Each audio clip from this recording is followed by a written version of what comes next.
மனுநீதி சோழன் வரலாறு நமக்கு தெரியும்.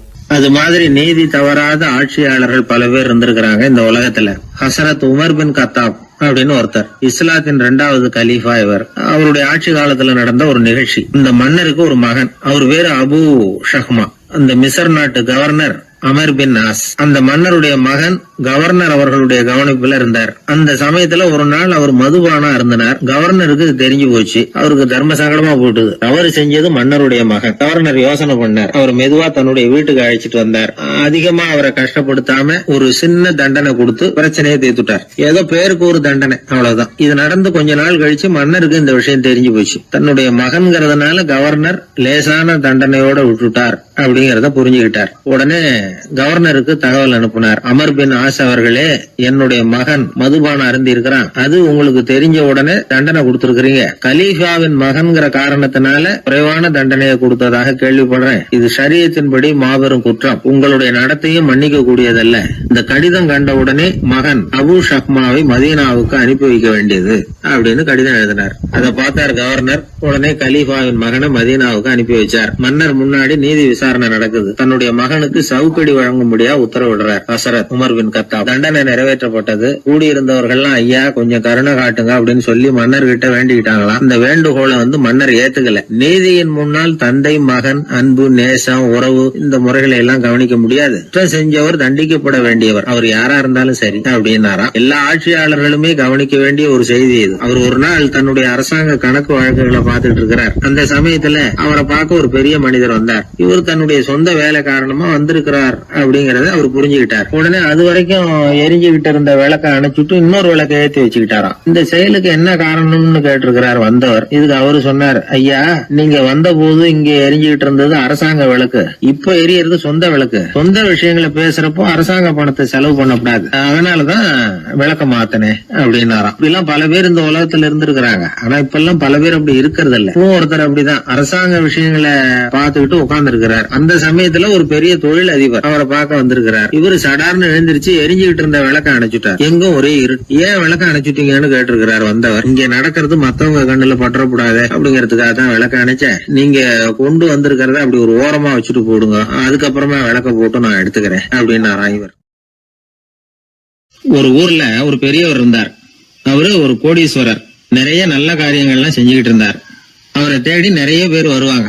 இவரும் தன்னால முடிஞ்ச உதவியை அவங்களுக்கு செய்வார். ஒரு சமயம் 3 பிச்சைக்காரர்கள் இவரை தேடி வந்தாங்க. ஏதாவது பொருள் உதவி பெறலாம்னு நினைச்சு 3 பேரும் ஒரே நேரத்துல வரல, தனித்தனியா வந்தாங்க. முதல் பிச்சைக்காரன் காலையில வந்தான். இவர் முன்னாடி வந்து நின்னான். ஐயா எனக்கு 5 ரூபா வேணும், தயவு பண்ணி கொடுங்க அப்படின்னு கேட்டான். இவன் அப்படி கேட்டதான் அவருக்கு கோவம் வந்துட்டுது. என்ன இது, நான் ஏதோ உங்ககிட்ட கடன் பட்டிருக்கிறது மாதிரியும் அதை திருப்பி கொடுன்னு கேக்குறது மாதிரியும் இருக்குது. இவ்வளவு அதிகாரத்தோட பிச்சை கேக்குறேன், எவ்வளவு துணிச்சல் உனக்கு 5 ரூபாயெல்லாம் தர முடியாது, இந்த 2 ரூபா எடுத்துட்டு ஓடு அப்படின்னு சொல்லி ஒரு 2 ரூபாயை தூக்கி எறிஞ்சார். அவன் அதை எடுத்துக்கிட்டு அங்க இருந்து போயிட்டான். அடுத்தபடியா மத்தியானமே ஒரு பிச்சைக்காரன் வந்தான். இவன் எப்படி கேட்டான் தெரியுமா? ஐயா 10 நாளா ஒருவேளை உணவு கூட சாப்பிடல, தயவு பண்ணி எனக்கு உதவி பண்ணுங்கன்னா. உனக்கு எவ்வளவு வேணும்னு கேட்டார். நீங்களா பார்த்து எவ்வளவு கொடுத்தாலும் அது எனக்கு போதும்னா. இந்தா 10 ரூபா, இதை வச்சுக்கோ, ஏதாவது வாங்கி சாப்பிடுனார். அவன் அந்த 10 ரூபாய வாங்கிட்டு போயிட்டான். அதுக்கப்புறமா சாயந்தரமா 3வது பிச்சைக்காரன் வந்தான். இவன் கேட்ட விதம் எப்படி தெரியுமா? மகாராஜா, உங்களுடைய உயர்ந்த குணத்தை பத்தி நான் நிறைய கேள்விப்பட்டிருக்கிறேன், அதனால உங்களை பார்த்து தரிசனம் பண்ணிவிட்டு போகலாம்னு வந்தேன். அற வழியில வாழ்ந்து கொண்டிருக்கிற நீங்கள் தான் கண்கண்ட தெய்வம் அப்படின்னா. உடனே அந்த பெரியவர் என்ன சொன்னார் தெரியுமா? ஐயா தயவு பண்ணி உட்காருங்க, நீங்க ரொம்ப களைச்சு போய் வந்திருக்கிறீங்க, முதல்ல சாப்பிடுங்க, மத்ததெல்லாம் அப்புறம் பார்க்கலாம்னு சொல்லி அவனை உட்கார வச்சு சாப்பாடு போட்டார். அவன் சாப்பிட்டு முடிச்சான். அதுக்கப்புறம் இவர் கேட்டார், இப்ப சொல்லுங்க நான் என்ன பண்ணணும் உங்களுக்குன்னார். அந்த பிச்சைக்காரன் இந்த அன்புக்கு நிகழ்ந்து, ஐயா பசியோட வந்தேன், அறுசுவை விருந்தே படைச்சுட்டீங்க, அது போதும், எனக்கு வேற எதுவும் தேவையில்லை. நீங்க என் பேர்ல காட்டுற அன்பை நான் எப்பவும் மறக்க மாட்டேன், உங்களுக்கு எல்லாம் நல்லபடியா நடக்கும், உங்களுக்கு ஒரு குறையும் வராதுன்னா. இவனுடைய பரிவான இந்த வார்த்தைகள் அவர் மனசை தொட்டுது. அவன் பேர்ல இருந்த அன்பு பல மடங்கு அதிகமாச்சு. அதோட விளைவு என்ன தெரியுமா? இத பாருப்பா, இனிமே நீ வெளியில எங்கேயும் போக வேணாம், இங்கேயே இருந்துருன்னார். தன்னுடைய பங்களாவுக்கு பக்கத்திலேயே அந்த ஆளுக்கு ஒரு வீடும் கட்டி கொடுத்தார். கடைசி வரைக்கும் அந்த ஆளை தனக்கு பக்கத்திலேயே வச்சுக்கிட்டார். இந்த கதைய சுவாமி சிவானந்தர் சொல்லியிருக்கிறார். இறைவன் அந்த கோடீஸ்வரன் மாதிரியாம். அந்த 3 வகையான பிச்சைக்காரர்களும் 3 வகையான பக்தர்களும். இன்றைக்கு உள்ள பக்தர்கள்லாம் இந்த 3 வகையில ஒரு வகையை சேர்ந்தவங்களா தான் இருப்பாங்க. முதல் வகை தான் அதிகமா இருக்கும், மூன்றாவது வகை ரொம்ப அபூர்வம். நம்ம ஊர் பக்கம் ஒரு பெரியவர் இருந்தார். அவர் செலவு பண்ண பயப்படுவார். ஒரு பைசா ஒருத்தருக்கு கொடுக்கறதுனால ரொம்ப யோசனை பண்ணுவார். இவரை தேடிட்டு ஒரு நாள் சில பிச்சைக்காரங்கள்லாம் வந்தாங்க. ஐயா, நாங்கெல்லாம் சேர்ந்து ஒரு பிச்சைக்காரர்கள் சங்கம்னு ஆரம்பிக்கிறோம், அதுக்கு நீங்க ஒரு 1000 ரூபாய் நிதி உதவி பண்ணுனா தேவையில்லைன்னாங்க. அதெல்லாம் ஒன்னும் கொடுக்க முடியாது, அவ்வளவு பணம்லாம் என்கிட்ட கிடையாதுன்னு விட்டார் அவர். சரி, ஒரு 100 ரூபாயாவது கொடுங்களேன் அப்படின்னு கேட்டிருக்கிறாங்க. அதுவும் முடியாதுன்னார். இவங்க இன்னமும் இறங்கி வந்தாங்க. சரி, ஒரு 10 ரூபாயாவது கொடுங்க அப்படின்னு கேட்டு பார்த்தாங்க. அதெல்லாம் கிடையாதுன்னு ஒரே முடிவா சொல்றாரு அவர். கடைசியா ஒரு 10 காசாவது கொடுங்க சார், வாங்கிட்டு போறோம் அப்படின்னு கேட்டாரு ஒருத்தர் இந்த கும்பல்ல இருந்து.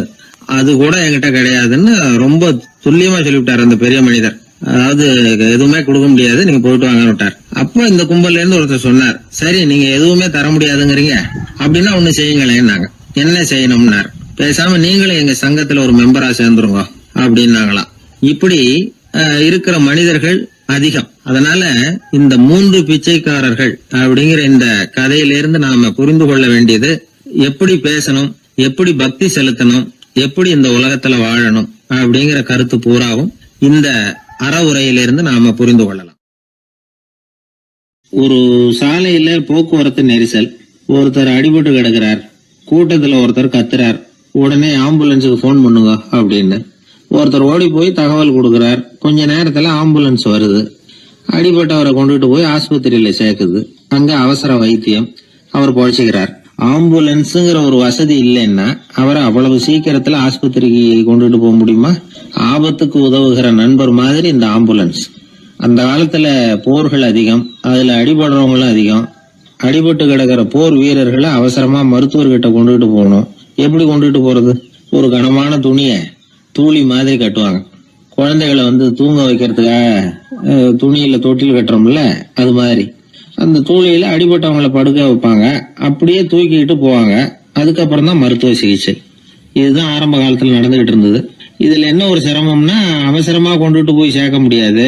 அதனால பாதி வழியிலேயே அவங்க போய் சேர்ந்துருவாங்க பல பேர். சரி, கொஞ்சம் சீக்கிரமா அவங்கள கொண்டுட்டு போறதுக்கு என்ன வழி அப்படின்னு யோசனை பண்ணாங்க. குதிரை மேல ஏத்தி கொண்டுட்டு போனா என்ன அப்படின்னு ஒரு யோசனை. அது மாதிரியே செஞ்சு பார்த்தாங்க. அது இன்னமும் ஆபத்தா போட்டுது. குதிரை ஓடுற வேகத்துக்கும் அது போடுற குலுக்கலுக்கும் அடிபட்டு கிடக்கிறவனால ஈடு கொடுக்க முடியுமா?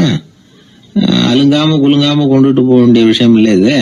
சரி, குதிரை முதுகுல அவனை கொண்டுட்டு போக வேணாம், குதிரை வண்டியில கொண்டுட்டு போனா என்ன? 4 சக்கரம் உள்ள ஒரு குதிரை வண்டியை தயார் பண்ண வேண்டியது. அதை ஆம்புலன்ஸா உபயோகப்படுத்த ஆரம்பிச்சாங்க. 1487 இது பழக்கத்துக்கு வந்துதான். இது கொஞ்சம் சௌரியமா தெரிஞ்சுது. அதனால 1792 வரைக்கும் இந்த முறைதான் நீடிச்சுதான். ஒரு பிரெஞ்சு மருத்துவர், அவர் பேர் பேரன் டொமினிக். அவர் என்ன பண்ணாருன்னா, குதிரை வண்டியில படுக்கை வசதியை ஏற்படுத்தினார். முதல் உதவி செய்யறதுக்கு தேவையானதையெல்லாம் அதுல வச்சார். எங்கேயாவது ஒருத்தர் காயம் போட்டிருக்காருன்னு தெரிஞ்சதுன்னா அங்கேயே போய் வேண்டிய உதவிகளை பண்ணார். தன்னார்வ தொண்டர்களையும் இந்த பணியில அவர் ஈடுபடுத்தினாராம். 1864 ஜெனீவா ஒப்பந்தம் ஏற்பட்டது இல்லையா, அப்பதான் ஆம்புலன்ஸ் சர்வீஸுக்கு மோட்டார் வாகனங்களையும் பயன்படுத்தலாம் அப்படின்னு முடிவு பண்ணிருக்கிறாங்க. அந்த சமயத்துல இன்னொரு விதமான ஆம்புலன்ஸ் சேவையும் நடந்துதான். அதாவது ராட்சத பலூன்கள் இருக்குல்ல, அதையெல்லாம் ஆம்புலன்ஸா பயன்படுத்தி இருக்கிறாங்க. முதல் தடவையா அமெரிக்காவில 1930 தான் ஒரு முழுமையான ஆம்புலன்ஸ் வாகனம் நடமாட ஆரம்பிச்சுதான். அதாவது அதுல ஆக்சிஜன் சிலிண்டர் இருக்கும், ட்ரிப்ஸ் மாதிரி அவசர தேவை உபகரணங்கள் இருக்கும், ஒரு மருத்துவர் இருப்பார், ஒரு நர்ஸ் இருப்பாங்க. இப்படிப்பட்ட ஒரு ஆம்புலன்ஸ் வசதி வந்த பிறகுதான் பல உயிர்களை காப்பாற்றக்கூடிய ஒரு நல்ல வாய்ப்பு ஏற்பட்டது. இப்பெல்லாம் இந்த ஆம்புலன்ஸ் சேவை எவ்வளவோ முன்னேற்றம் கண்டிருக்கு. மோட்டார் வாகனம் மட்டும் இல்ல, படகு, ஹெலிகாப்டர், விமானங்கள் இதெல்லாம் கூட இப்ப இந்த பணிக்கு ரொம்ப உபயோகமா இருக்கு. ஆபத்துல இருக்கிற ஒரு மனுஷனை பார்த்துட்டா உடனே அவனை காப்பாத்தணுங்கிற எண்ணம் இன்னொரு மனுஷனுக்கு ஏற்படத்தான் செய்யுது. அதனாலதான் காலம் ஏதோ கொஞ்சம் ஒழுங்கா ஓடிட்டு இருக்குது. ஒரு ஊர்ல ஒரு குரு இருந்தார். ஒரு நாள் அவரை தேடிட்டு ஒருத்தன் வந்தான். உனக்கு என்ன வேணும்னு கேட்டார் குரு. எனக்கு ஞான தெளிவு வேணும், அதுக்கு உங்க உபதேசம் எனக்கு தேவைன்னா. உபதேசம் வேணும்னா அதை பெற்றுக்கொள்ளுகிற அளவுக்கு தகுதி உள்ளவனா உன்னை தயார்படுத்திக்கணுமேன்னார். அதுக்கு நான் என்ன செய்யணும் சொல்லுங்கன்னா, முதல்ல நீ செய்ய வேண்டியது என்னன்னா, உங்ககிட்ட இருக்கிற எல்லா கெட்ட குணங்களையும் விட்டுட்டு 1 வருஷம் கழிச்சு வா, அப்புறம் பாக்கலான்னாரு. அவ்வளவுதானே, சரின்னு சொல்லிவிட்டு அவன் போயிட்டான். 1 வருஷம் கழிச்சு வந்தான். அவன் அங்க வந்து சேர்ந்த சமயத்துல அந்த ஆசிரமத்தின் மண் தரைய ஒரு வேலைக்காரன் பெருக்கி சுத்தம் பண்ணிட்டு இருக்கிறான். அந்த மண் தரையிலிருந்து எழுந்த புழுதி அதிகமா இருந்தது. அது காத்துல கலந்தது. சீடனையே மறைக்கிற அளவுக்கு ஆயிட்டுது. ஒரே புழுதி மயம். சீடனுக்கு கோபம் வந்துட்டுது. அந்த வேலைக்காரனை அடிக்கிறதுக்காக கைய வாங்கிட்டு போனான். அவன் ஓடி போய் குரு கிட்ட சொல்லிவிட்டான், குருவே, உங்க உத்தரவுப்படிதான் நான் தரையை சுத்தம் பண்ணேன், ஆனா அந்த ஆளு என்ன அடிக்க வர்றான் அப்படின்னா. குரு பார்த்தார், அந்த சீடனை கூப்பிட்டார். இத பாருப்பா, உன்னுடைய எண்ணங்கள்ல பாம்பு புகுந்துட்டுது, அதையெல்லாம் விரட்டி அடிச்சு விட்டு 1 வருஷம் கழிச்சு வா, அதுக்கப்புறம் பாக்கலான்னுட்டார். சீடன் யோசனை பண்ணான். சரின்னு சொல்லிட்டு போயிட்டான். 1 வருஷம் கழிச்சு மறுபடியும் வந்தான். இப்போ அவன் வர்ற சமயத்துல அந்த வேலைக்காரன் என்ன பண்ணான் தெரியுமா? குரு கட்டளைப்படி தரையை பெருக்கினான். அப்புறம் அந்த புழுதியை எடுத்து வேணும்னே அந்த சீடன் மேல தூவனான். அவ்வளவுதான். சீடனுக்கு மகாகம் வந்துட்டுது. அந்த வேலைக்காரனை பிடிச்சி கண்ணாமண்ணான்னு திட்டிவிட்டான். வேலைக்காரன் குரு கிட்ட ஓடனான். ஐயா, அந்த ஆளு வாய்க்கு வந்தபடியெல்லாம் திட்டுறான் அப்படின்னா. குரு பார்த்தார். ஓ அப்படியா? அப்படின்னா இந்த தடவை பாம்புகள் கிடையாது, இப்போ அவன் இதயத்துக்குள்ள நுழைஞ்சிருக்கிறது நாய்.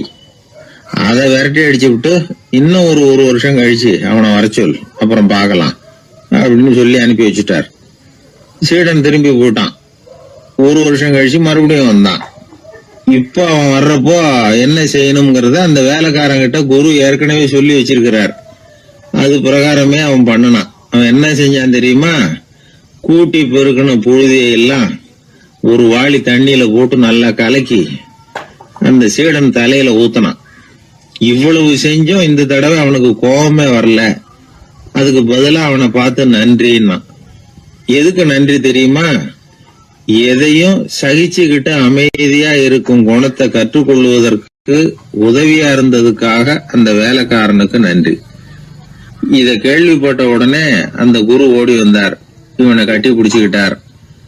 இனிமே நான் உனக்கு உபதேசம் பண்ணலாம், அதுக்கான தகுதி உனக்கு வந்துட்டுதுன்னார். இதுல இருந்து என்ன தெரியுது? ஒருத்தர்கிட்ட உபதேசம் வாங்கணும்னா கூட அதுக்குன்னு ஒரு தகுதி நமக்கு தேவைப்படுது. சகிப்புத்தன்மை ஒவ்வொரு மனிதனுக்கும் தேவைதான். இந்த காலத்துல ஒரு குரு, அவரை தேடி ஒருத்தன் வந்தான். குரு அவனை நிமிர்ந்து பார்த்துட்டு சொன்னார், நீ முதல்ல சகிப்புத்தன்மையை வளர்த்துக்கிட்டு அதுக்கப்புறம் என்கிட்ட வாழ்னார். இவன் அவரை நிமிர்ந்து பார்த்துட்டு சொன்னான், குருவே, நான் உங்ககிட்ட வந்திருக்கிறதே சகிப்புத்தன்மையை வளர்த்துக்கிறதுக்காகத்தானே அப்படின்னு. நாட்டுல நல்லவங்க ஒருத்தர் 2 பேர் இருக்கிறதுனால தாங்க மழையே பெய்யுது அப்படின்னு சொல்றது உண்டு. நல்லார் ஒருவர் உளரேல் அவர் பொருட்டு எல்லாருக்கும் பெய்யும் மழை. சில சமயம் ரொம்ப பேர் திடீர்னு நல்லவங்களா ஆயிடுவாங்க போல இருக்கு. அதனால தான் விடாம பேய் மழையா கொட்டி தீர்த்துடுது. எல்லாரும் நல்லவங்களாயிட்டா உலகமே தாங்காது போல இருக்க. அப்பப்போ ஒருத்தர் 2 பேர் நல்லவங்களாகணும், அப்பதான் சீரா மழை பெய்யும். மாசத்துக்கு 3 பேர் நல்லவங்களானா மாதம் மும்மாரி பொழியும். இதெல்லாம் வேடிக்கை பேச்சு. இப்போ இதெல்லாம் ஒரு பக்கம் இருக்கட்டும். இப்போ விஷயத்துக்கு வருவோம். ஒரு கும்பல்ல நல்லவன் யாரு அப்படிங்கிறத எப்படி கண்டுபிடிக்கிறது? இதுக்கு ஒரு வேடிக்கை கதை உண்டு. என்னுடைய நண்பர் ஒருத்தருக்கு அவங்க பாட்டியம்மா சொன்ன கதையா அது. அது என்ன கதைன்னா, ஒரு ஊர்ல ஒரு சமயம் பலமான மழை பெய்ய ஆரம்பிச்சுட்டுதான். இடி மின்னல் ரொம்ப கடுமையா இருந்திருக்குது. ஆரம்பிச்ச மழை வர வர கடுமையா ஆகிட்டு இருக்குதே தவிர நிக்கிற பாடா தெரியல. ஊர் ஜனங்கள்லாம் பார்த்தாங்க. இதுக்கு மேலேயும் வீட்டு உள்ள இருந்தா ஆபத்துங்கிறத புரிஞ்சுக்கிட்டாங்க. ஏன்னா வீடெல்லாம் இடிஞ்சி விழுந்துருமோங்கிற பயம். உடனே எல்லாரும் புறப்பட்டு ஊருக்கு பொதுவா இருந்த ஒரு மண்டபத்துல போய் தங்கிக்கிட்டாங்க. மின்னல் கடுமையா இருந்தது. இடி எந்த நேரத்திலையும் விழலாம்ங்கிற நிலைமை. எப்போ விழலாம்னு பார்த்துக்கிட்டு இருக்குது. அந்த மண்டபத்துல இருந்த ஜனங்கள் மனசுக்குள்ள ஒரு பயம். நம்ம கூட்டத்துல யாராவது ஒரு கெட்டவன் பாவம் பண்ணவன் இருந்தா கூட இடி இந்த மண்டபத்துல விழுந்துரும், அது எல்லாருக்கும் ஆபத்து அப்படின்னு நினைச்சாங்க. சரி, இதுக்கு என்ன பண்ணலாம் அப்படின்னு யோசனை பண்ணாங்க. அந்த கூட்டத்துல ஒரு பெரியவர் இருந்தார். அவரு ஒரு யோசனை சொன்னார். இதை பாருங்க, அதுக்கு ஒரு வழி இருக்கு. அதோ எதிர்த்தாப்புல கொஞ்சம் தூரத்துல ஒரு உயரமா மரம் ஒண்ணு இருக்கு பாருங்க. பொதுவா இடி சுலபமா விழறது அது மாதிரி உயரமான மரத்துல தான். நம்ம கூட்டத்துல இருக்கிறவங்க எல்லாரும் ஒவ்வொருத்தரா போய் அந்த மரத்தை தொட்டு விட்டு திரும்பி வந்துடணும். நம்மள பாவம் பண்ணவன் யாரோ அவன் அந்த மரத்தை தொடுற சமயத்துல இடி விழுந்துரும், அவன் மட்டும் போயிடுவான், மண்டபத்தில் இருக்கிற நாமெல்லாம் பொழைச்சிக்கலாம் அப்படின்னு ஐடியா கொடுத்தாரு அந்த பெரியவர். இது நல்ல யோசனையா பட்டது. எல்லாரும் ஒத்துக்கிட்டாங்க. ஒவ்வொருத்தரா போய் அந்த மரத்தை தொட்டு விட்டு திரும்பி வந்தாங்க. இடி எதுவும் விழல. இன்னமும் பாவம் பண்ண ஆசாமி அதை போய் தொடலை போல இருக்கு அப்படின்னு நினைச்சுக்கிட்டாங்க. ஒவ்வொருத்தரா போறாங்க, எல்லாரும் போய் தொட்டுவிட்டு வந்தாச்சு. இன்னும் ஒரே ஒரு ஆசாமி தான் பாக்கி. கடைசியா இருந்த அந்த ஆள் பயந்துட்டான். இது வரைக்கும் இடி விழலைன்னா இப்ப என்ன அர்த்தம்? இப்ப நாம தான் பாக்கி, நாம தான் தப்பு பண்ண ஆள் போல இருக்கு அப்படின்னு நினைச்சுட்டான். அதனால துணிச்சலா போய் தொடுறதுக்கு பயந்தான், தயங்கிக்கிட்டே இருந்தான். இருந்தாலும் மற்றவங்க எல்லாம் சும்மா இருப்பாங்களா? கட்டாயப்படுத்தி கழுத்தை பிடிச்சி தள்ளாத குறையா அவனை தள்ளி விட்டாங்க, போய் தொட்டுட்டு வாடான்னு. அவன் நடுங்கிட்டே போய் அந்த மரத்தை தொட்டான். அதே வினாடி ஒரு பயங்கரமான மின்னல் இடி விழுந்துட்டுது. எங்க விழுந்தது தெரியுமா? அந்த ஆள் மேல இல்ல, மண்டபத்துல விழுந்தது. மண்டபத்துல இருந்தவங்க பூரா காலி. அந்த ஒரு ஆள் மட்டும் பொழைச்சிக்கிட்டான். இந்த ஒரு ஆளை காப்பாத்துறதுக்காக தான் இடி மண்டபத்துல விழாம இருந்திருக்குது. இதுதான் கதை. அதனால நல்லவங்க எப்படியும் தப்பிச்சுக்குவாங்க அப்படிங்கிறது ஒரு நீதி. ஒருத்தன் அப்படிதான் தெருவில் நடந்து போய்கிட்டு இருந்தான், ரொம்ப நல்லவன். எதிரில் ஒருத்தன் சைக்கிளில் வந்துகிட்டு இருந்தான். அதுல மோதி இவன் கீழே விழுந்துட்டான். சைக்கிள்காரன் உடனே இறங்கி இவனை தூக்கி விட்டான். இவன் எழுந்திரிச்சு அவனை முறைச்சி பார்த்தான். அப்படி பார்க்காதீங்க சார், நீங்க ரொம்ப புண்ணியம் பண்ணியிருக்கீங்க, அதுதான் இப்போ சைக்கிளில் மோதிக்கிட்டீங்க அப்படின்றான். என்ன அப்படி சொல்றேன் நானா? இவன் 10 நிமிஷத்துக்கு முன்னாடி நான் லாரி ஓட்டிட்டு வந்தேன், அப்போ நீங்க எதிரில் வந்திருந்தீங்கன்னா என்ன ஆயிருக்கும் அப்படின்னானா அவன். ஒரு பெரிய அரசன் இந்த உலகம் பூராவே ஆண்டுகிட்டு இருந்தான். ரொம்ப காலம் அப்படி அரசாட்சி பண்ணிட்டு இருந்தான். திடீர்னு அவனுக்கும் சில எதிரிகள் முளைச்சாங்க. அவங்கெல்லாம் ஒன்று சேர்ந்து இவனை தோற்கடிச்சுட்டாங்க. தோத்து போனதும் இவனுக்கு பயம் வந்துட்டுது, எங்கே எதிரிகள் நம்ம கொண்டுடுவாங்களோ அப்படின்னு. வெளியில வந்தா தனக்கு ஆபத்துன்னு பயந்துக்கிட்டு யாருக்கும் தெரியாம ஒரு குகைக்குள்ள போய் பதுங்கி கிடக்கிறான். நிலைமைய பாருங்க. முதல் நாள் அரண்மனையில அதிகாரம் பண்ணிக்கிட்டு இருந்தவன் மறுநாள் குகையில பயந்து போய் பதுங்கி கிடக்கிறான். ராத்திரி நேரம் வந்தது, பசி வயத்தை கிள்ளுது, பிச்சை எடுத்து சாப்பிட வேண்டிய நிலைமை. பிச்சை எடுக்கிறதுக்கு பாத்திரம் வேணுமே, என்ன பண்றது அப்படின்னு அங்கேயும் இங்கேயும் பார்க்கறான். ஒரு மூலையில யாரோ விட்டுட்டு போன ஒரு ஓடு கிடக்குது, அதை எடுத்துக்கிட்டு புறப்பட்டான். இருட்டில் வழி புரியல, ஏதோ ஒரு யூகத்துல காலை மெதுவா எடுத்து வச்சு நடந்து போயிட்டு இருக்கிறான். வழியில ஒரு கருப்பு நாய் படுத்து கிடந்தது. இருட்டில் அவன் இது கண்ணுக்கு சரியா தெரியல, அவனுக்கு தவறி போய் காலை வச்சுட்டான். அது மேல நாய் சும்மா இருக்குமா, வள்ளுன்னு விழுந்து கடிச்சு விட்டுது. காலை பார்க்கறான், காலத்தையும் நினைச்சு பார்க்கறான். அரண்மனையில வீரக்கழல் அணிந்த காலை உடைய மன்னா அப்படின்னு புகழ்வாங்களே புலவர்கள்லாம், ஆனா அது இன்னைக்கு நாய் கடிச்ச காலம் ஆயிட்டுது அப்படின்னு நினைக்கிறான். அது மட்டும் இல்ல, முன்னாடி எல்லாம் பொற்கிண்ணங்கள்ல தான் அவன் சாப்பிடுவான். ஆனா இப்போ உடைஞ்சு போன ஓட்டு, அது ஓட்டை கையில வச்சுக்கிட்டு நிக்கிறான். அதுல ஏதாவது யாராவது சாப்பாடு போடுவாங்களான்னு. முன்னாடி எல்லாம் நிறைய பேர் அரண்மனைக்கு வருவாங்க, அரசருக்கு காணிக்கைன்னு சொல்லி இவன் காலடியில கொண்டாந்து கொட்டுவாங்க. அப்போலாம் இவன் அந்த ஜனங்களுடைய முகத்தை திரும்பி கூட பாக்குறது இல்லை, ரொம்ப கர்வமா உட்காந்துருப்பான். அதே ஆளு இன்னைக்கு எல்லாரு கண்ணுலையும் படுறது மாதிரி பிச்சை எடுத்துக்கிட்டு இருக்கிறான். அப்போலாம் காணிக்கைகளை தன்னுடைய கையால வாங்குறது தனக்கு கௌரவ குறைச்சல்னு நினைச்சு தன்னுடைய வேலைக்காரங்களை விட்டு தான் அதை வாங்க சொல்லுவான். இப்போ பாத்தீங்கன்னா அவனே தன் கையாலேயே பிச்சை வாங்குறான். நினைச்சு பாருங்க, அந்த மனுஷன் முதல் நாள் அரசன், மறுநாள் பிச்சைக்காரன். எவ்வளவு வித்தியாசம்! செல்வம் தான் இப்படி ஒரு வித்தியாசம் ஏற்படுறதுக்கு காரணம். அப்படிப்பட்ட செல்வம் வாழ்க்கையை நடத்துறதுக்கு நமக்கு தேவைதான். ஆனா அதையே நாம் அடைய வேண்டிய பயனா நினைக்கிறோம் பாருங்க, அதுதான் வேடிக்கை. இத நம்மாழ்வார் அழகா ஒரு பாசுரத்துல சொல்றார்.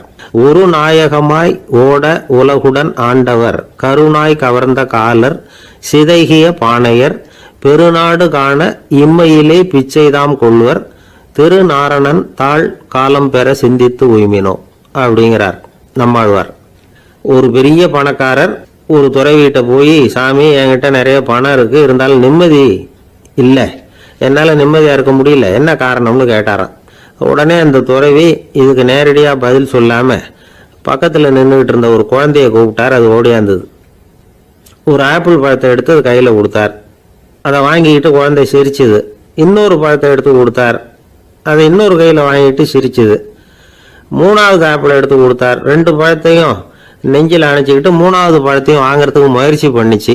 ஆனால் அது உடனே நழுவி கீழே விழுந்து உருண்டு ஓடிச்சு. ஏற்கனவே இருந்ததும் விழுந்துட்டுது. இப்போ அந்த குழந்தை அழ ஆரம்பிச்சுட்டுது. இப்போ அந்த துறவி பணக்காரர்கிட்ட சொன்னாராம், குழந்தைய கவனிச்சியா, 2 ஆப்பிள் போதும்னு அது நினைச்சிருந்தா இப்போ அது அழ வேண்டிய அவசியம் வந்திருக்குமா அப்படின்னாராம். எதுவுமே அளவுக்கு மிஞ்சினா துன்பம்தான். இந்த காலத்தில் இதெல்லாம் யாரு காதில் வாங்குறாங்க? ஒருத்தனை நல்ல வழிக்கு கொண்டு வரணும்னு நினைச்சு அவனை கூப்பிட்டு உட்கார வச்சு இந்த கதையை சொல்லிட்டு இருந்தாங்க. சொல்லிவிட்டு அந்த குழந்தை செஞ்சது தப்பு தானே அப்படின்னு கேட்டிருக்கிறாங்க. ஆமாம், தப்பு தான். நானா இருந்தா அப்படி செஞ்சிருக்க மாட்டேன் நானா இவன். 2 பழமே போதும்னு சொல்லியிருப்பியா அப்படின்னு கேட்டிருக்காங்க. அப்படி இல்லைங்க, அவர் கொடுக்க கொடுக்க ஒவ்வொரு பழமா வாங்கி பின்னாடி வச்சுட்டு மறுபடியும் கையை நீட்டுவேன் அப்படிங்கிறானா. இவெல்லாம் எந்த காலத்துல திருந்துறது? ஒரு பெரிய தத்துவ சிந்தனையாளர் இருந்தார், சுவாங்சு அப்படின்னு பேரு. அவருடைய மனைவி ஒரு நாள் திடீர்னு காலமாயிட்டாங்க. ஐயோ பாவம், அவர் ரொம்ப வருத்தப்படுவார், போய் ஆறுதலா 4 வார்த்தை பேசிவிட்டு வரலாம் அப்படின்னு நினைச்சுக்கிட்டு நிறைய பேர் அவரை தேடிட்டு வந்தாங்களாம். வந்தவங்களுக்கு ஆச்சரியம், ஏன்னா இவர் வருத்தப்பட்டுக்கிட்டு இருப்பார் அப்படின்னு தானே எதிர்பார்த்தாங்க. அப்படி இல்லை, தாளம் போட்டுக்கிட்டு உட்காந்துருக்கிறார். தாளத்துக்கு தகுந்த மாதிரி பாட்டு வேற பாடிக்கிட்டு இருக்கிறார். என்ன மனுஷன் அவர், கொஞ்சம் கூட கவலை இல்லாம இப்படி இருக்கிறாரு அப்படின்னு நினைச்சாங்க. ஒருத்தர் துணிஞ்சு அவர்கிட்ட கேட்டுட்டார், என்னங்க இது இப்படி அப்படின்னு. அதுக்கு அவர் என்ன சொன்னார் தெரியுமா? இதை பாருங்க, என்னுடைய மனைவி பிறக்கிறதுக்கு முன்னாடி அவளுக்கு உயிரும் கிடையாது, உடலும் கிடையாது. அதுக்கு பிறகுதான் உயிர் வந்தது, உடல் வந்தது, அந்த உருவம் வந்தது. இப்போ என்ன ஆச்சு? அந்த உருவமும் உயிரும் போயிட்டுது, அவ்வளவுதானே. வந்தது போயிட்டுது. இளவேனில் காலம், இலையுதிர் காலம், பனிக்காலம், இப்படி பருவங்கள் மாறி மாறி வருது இல்லையா? அது மாதிரி பிறப்பும் இறப்பும் மாறி மாறி வருது. இது இயற்கை. இதுக்காக அழுதா அது எப்படி அப்படின்னாராம். ஞான தெளிவு அடைஞ்சவங்களுக்கு எல்லாமே சுகம்தான். திருவள்ளுவரும் அதைத்தான் சொல்றார், உறங்குவது போலும் சாக்காடு, உறங்கி விழிப்பது போலும் பிறப்பு. தூங்குறதுக்கெல்லாம் நாம வருத்தப்பட்டுக்கிட்ட இருக்கிறோமா? இன்னைக்கு தூங்க வேண்டியிருக்குதே, இன்னும் கொஞ்சம் நேரத்தில் நான் தூங்க வேண்டியிருக்கு அப்படின்னு சொல்லி யாராவது அழுதுகிட்டு இருப்பாங்களா? அதனால் இந்த உலக வாழ்க்கையினுடைய இயல்பை யதார்த்தத்தை நாம் தெளிவாக புரிஞ்சுக்கணும். அப்படி புரிஞ்சுக்கிட்டா நாம் கவலை இல்லாமல் வாழ முடியும்.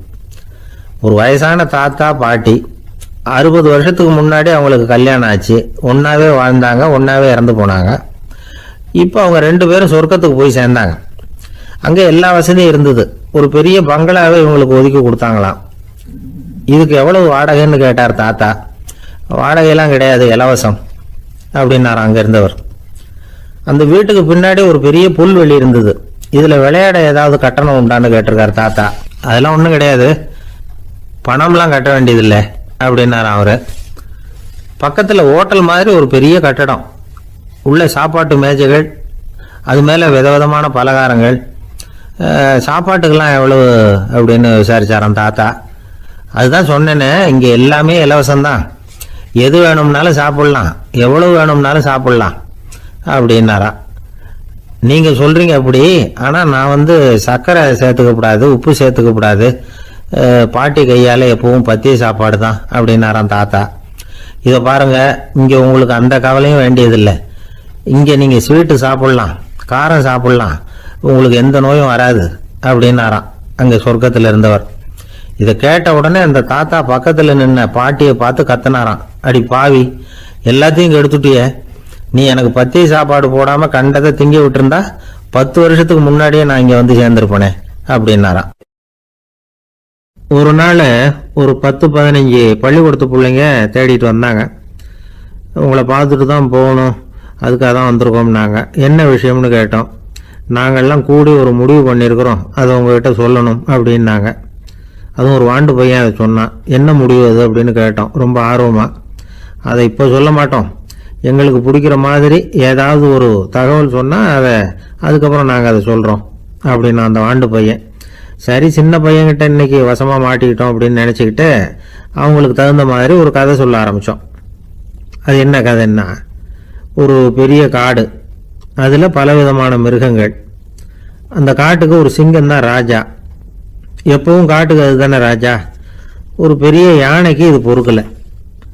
என்ன இது, எப்போ பார்த்தாலும் இங்கே சிங்கத்துக்கே ராஜா பதவி கிடைக்குது, நான்லாம் எவ்வளவு பலசாலியாக இருக்கிறேன், அப்படி இருந்தும் எனக்கு அந்த பதவி கிடைக்கலையே அப்படின்னு தனக்குள்ளே பொறுமிக்கிட்டே இருந்தது. ராஜா பதவியை நினைச்சு ரொம்ப ஏக்கம், அதுக்கு பதவி மோகம். இந்த சமயம் பார்த்து ஒரு குள்ள நரி கூட்டம் அதை தேடிட்டு வந்தது. ஐயா பெரியவங்களே, நீங்க இந்த காட்டுக்கு ராஜாவா இருக்க ஆசைப்படுறீங்க, அதுல ஒன்றும் தப்பு இல்லை. ஆனா அதுக்கு முன்னாடி நீங்க எங்க கூட்டத்துக்கு கொஞ்ச நாள் தலைவரா இருங்க, அதாவது ராஜாவா இருங்களேன், உங்களுக்கும் ஒரு ட்ரைனிங் கிடைச்சது மாதிரி இருக்கும் அப்படின்னு சொல்லியிருக்குது இந்த கூட்டம், குள்ள நரி கூட்டம். இதை கேட்ட உடனே யானைக்கு ரொம்ப சந்தோஷம் தாங்கலை. அதுதான் எப்போன்னு பதவிக்காக காத்துக்கிட்டு இருக்குதே. இருந்தாலும் கொஞ்சம் பிகுவோட, சரி நீங்கள்லாம் இவ்வளோ தூரம் என்ன தேடிட்டு வந்து கேட்கறதுனால மறுக்க முடியல அப்படின்னு ரொம்ப ஏதோ அவளுக்கு சிரமப்பட்டு ஒத்துக்கிறது மாதிரி ஒத்துக்கிட்டது. ஏதோ உங்கள் ஆசைக்கு கட்டுப்படுறேன், கொஞ்ச நாள் உங்கள் கூட்டத்துக்கு ராஜாவாக இருக்கிறதுக்கு சம்மதிக்கிறேன் அப்படின்னுது. உடனே அந்த யானை ராஜ நட போட ஆரம்பிச்சிட்டுது. யானை சாதாரணமாக நடந்தாவே எப்படி இருக்குங்கிறது நமக்கு தெரியும். அதுவே ராஜ நட நடந்தால் எப்படி இருக்கும் கற்பனை பண்ணி பாருங்க. யானை முன்னாடி கம்பீரமாக போய்கிட்டு இருக்குது, தலைவர் இல்லையா, அதனால குள்ள நரிகள்லாம் ரொம்ப அடக்கமாக அது பின்னாடி அணிவகுத்து போயிட்டு இருக்குது. ராஜா வாழ்க, மன்னர் வாழ்க அப்படின்னு கோஷம் வேற. யானைக்கு தலைகால் புரியல, அவ்வளவு சந்தோஷம். அந்த யானைக்கு செருக்கு, ஆணவம் எல்லாம் ஏற்பட்டு போச்சு. அதுக்கப்புறம் அது தரையை பார்க்குமா, நிமிர்ந்து நடக்க ஆரம்பிச்சுட்டுது. தரையை பார்க்கறதே இல்லை. அப்படி போயிட்டு இருக்கிறப்போ ஒரு சதுப்பு நிலத்துல திடீர்னு காலை வச்சுட்டுது. அவ்வளவுதான், கால் உள்ள போட்டுது. இன்னொரு காலை எடுத்து வச்சுது, அதுவும் உள்ள போட்டுது. அந்த 2 காலையும் எடுக்கிறதுக்காக அடுத்த 2 காலையும் அழுத்திச்சு, அதுவும் உள்ள போக ஆரம்பிச்சுட்டுது. இப்ப 4 காலம் வசமா சேத்துல அழுந்தி போச்சு, எடுக்க முடியல. குள்ள நரிகள்லாம் அதை சுத்தி சுத்தி வந்தது. சிலது சுத்தி நின்று டான்ஸ் ஆட ஆரம்பிச்சுட்டுது யானையை பார்த்துட்டு. இதை யானை பார்த்தது. என்ன இது தலைவர், நான் தவிச்சுக்கிட்டு இருக்கிறேன், தொண்டர்கள்லாம் சுத்தி நின்று வேடிக்கை பார்த்துக்கிட்டு இருக்கிறீங்க, டான்ஸ் ஆடுறீங்க அப்படின்னு கேட்டுதான். தொண்டர்களே, தலைவர் நான் தவிச்சுக்கிட்டு இருக்கிறது உங்களுக்கு தெரியலையா? இப்போ உடனே உங்க தலைவரை காப்பாற்ற வேண்டியது உங்க கடமை இல்லையா அப்படின்னு கத்துச்சான் அந்த யானை.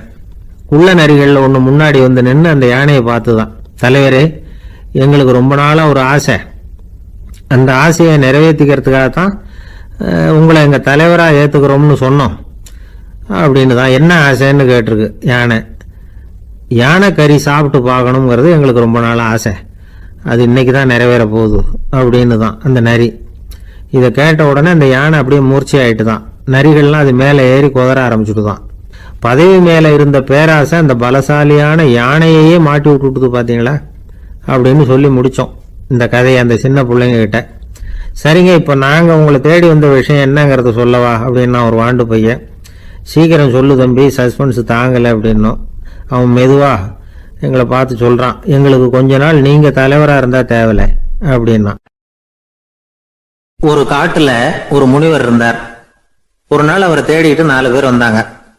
சுவாமி, எங்களுக்கு ரொம்ப நாளா ஒரு சந்தேகம்னாங்க. என்னன்னு கேட்டார். இந்த உலகத்துல எவ்வளவோ காரியங்கள் நடக்குது, எது நியாயம் எது அநியாயம் அப்படின்னு புரிஞ்சுக்க முடியலன்னாங்க. அது யாராலையும் புரிஞ்சுக்க முடியாதுன்னார் முனிவர். வந்தவங்களுக்கு ஆச்சரியமா போச்சு, ஒரு மாதிரியா பார்த்தாங்க. இத முனிவர் கவனிச்சார். சரி புறப்படுங்க என்னோடன்னார். எங்கன்னு கேட்டாங்க. இப்போ உங்க 4 பேரையும் ஒரு புஷ்பக விமானத்துல அழைச்சிட்டு போறேன். இந்த உலகத்துல சர்வசாதாரணமா நடக்கக்கூடிய ஒரு காட்சியை உங்களுக்கு காட்ட போறேன். நீங்க பார்க்க போற அந்த காட்சி நியாயமா அநியாயமா அப்படிங்கறத என்கிட்ட சொல்லணும்.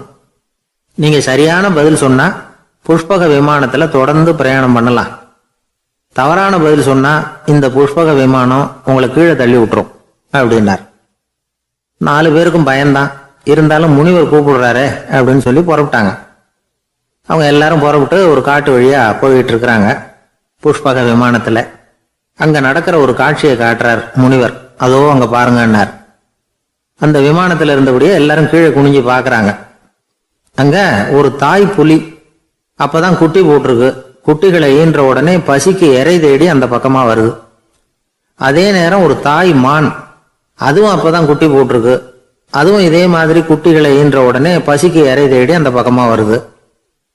இப்ப அந்த புலி அந்த மானை அடிச்சு போட்டுடுது, அதுவும் சாப்பிடுது, குட்டிகளுக்கும் கொடுக்குது. இப்போ அந்த புலி குட்டிகள் முகத்துல மகிழ்ச்சி, தாயை இழந்த அந்த மான் குட்டிகள் முகத்துல துக்கம். இப்போ அந்த முனிவர் 4 பேர்கிட்டையும் கேட்கிறார், நீங்க இங்க பாத்தீங்களே, இதுல எது நியாயம் எது அநியாயம் ஒவ்வொருத்தரா சொல்லுங்க. உங்க பதில் சரியில்லைன்னா இந்த விமானம் உங்களை கீழே தள்ளி விட்டுரும். சொல்லுங்க பார்க்கலாம்னார். முதல்ல ஒருத்தன் சொன்னான், அந்த புலி செஞ்சது சரிதாங்க. அது பசிக்கு அதுதான் ஆகாரம். தன்னுடைய பசிக்கு தானே இறை தேடிக்கிட்டது. அதுல என்ன தப்பு? அவ்வளவுதான். அதனால புலி செஞ்சது நியாயம்தான் அப்படின்னா. அவ்வளவுதான். அந்த விமானம் அவனை அப்படியே கீழே தள்ளி விட்டுட்டுது. அதனால அவன் கொடுத்த பதில் சரியில்லை அப்படிங்கிறது புரிஞ்சு போச்சு.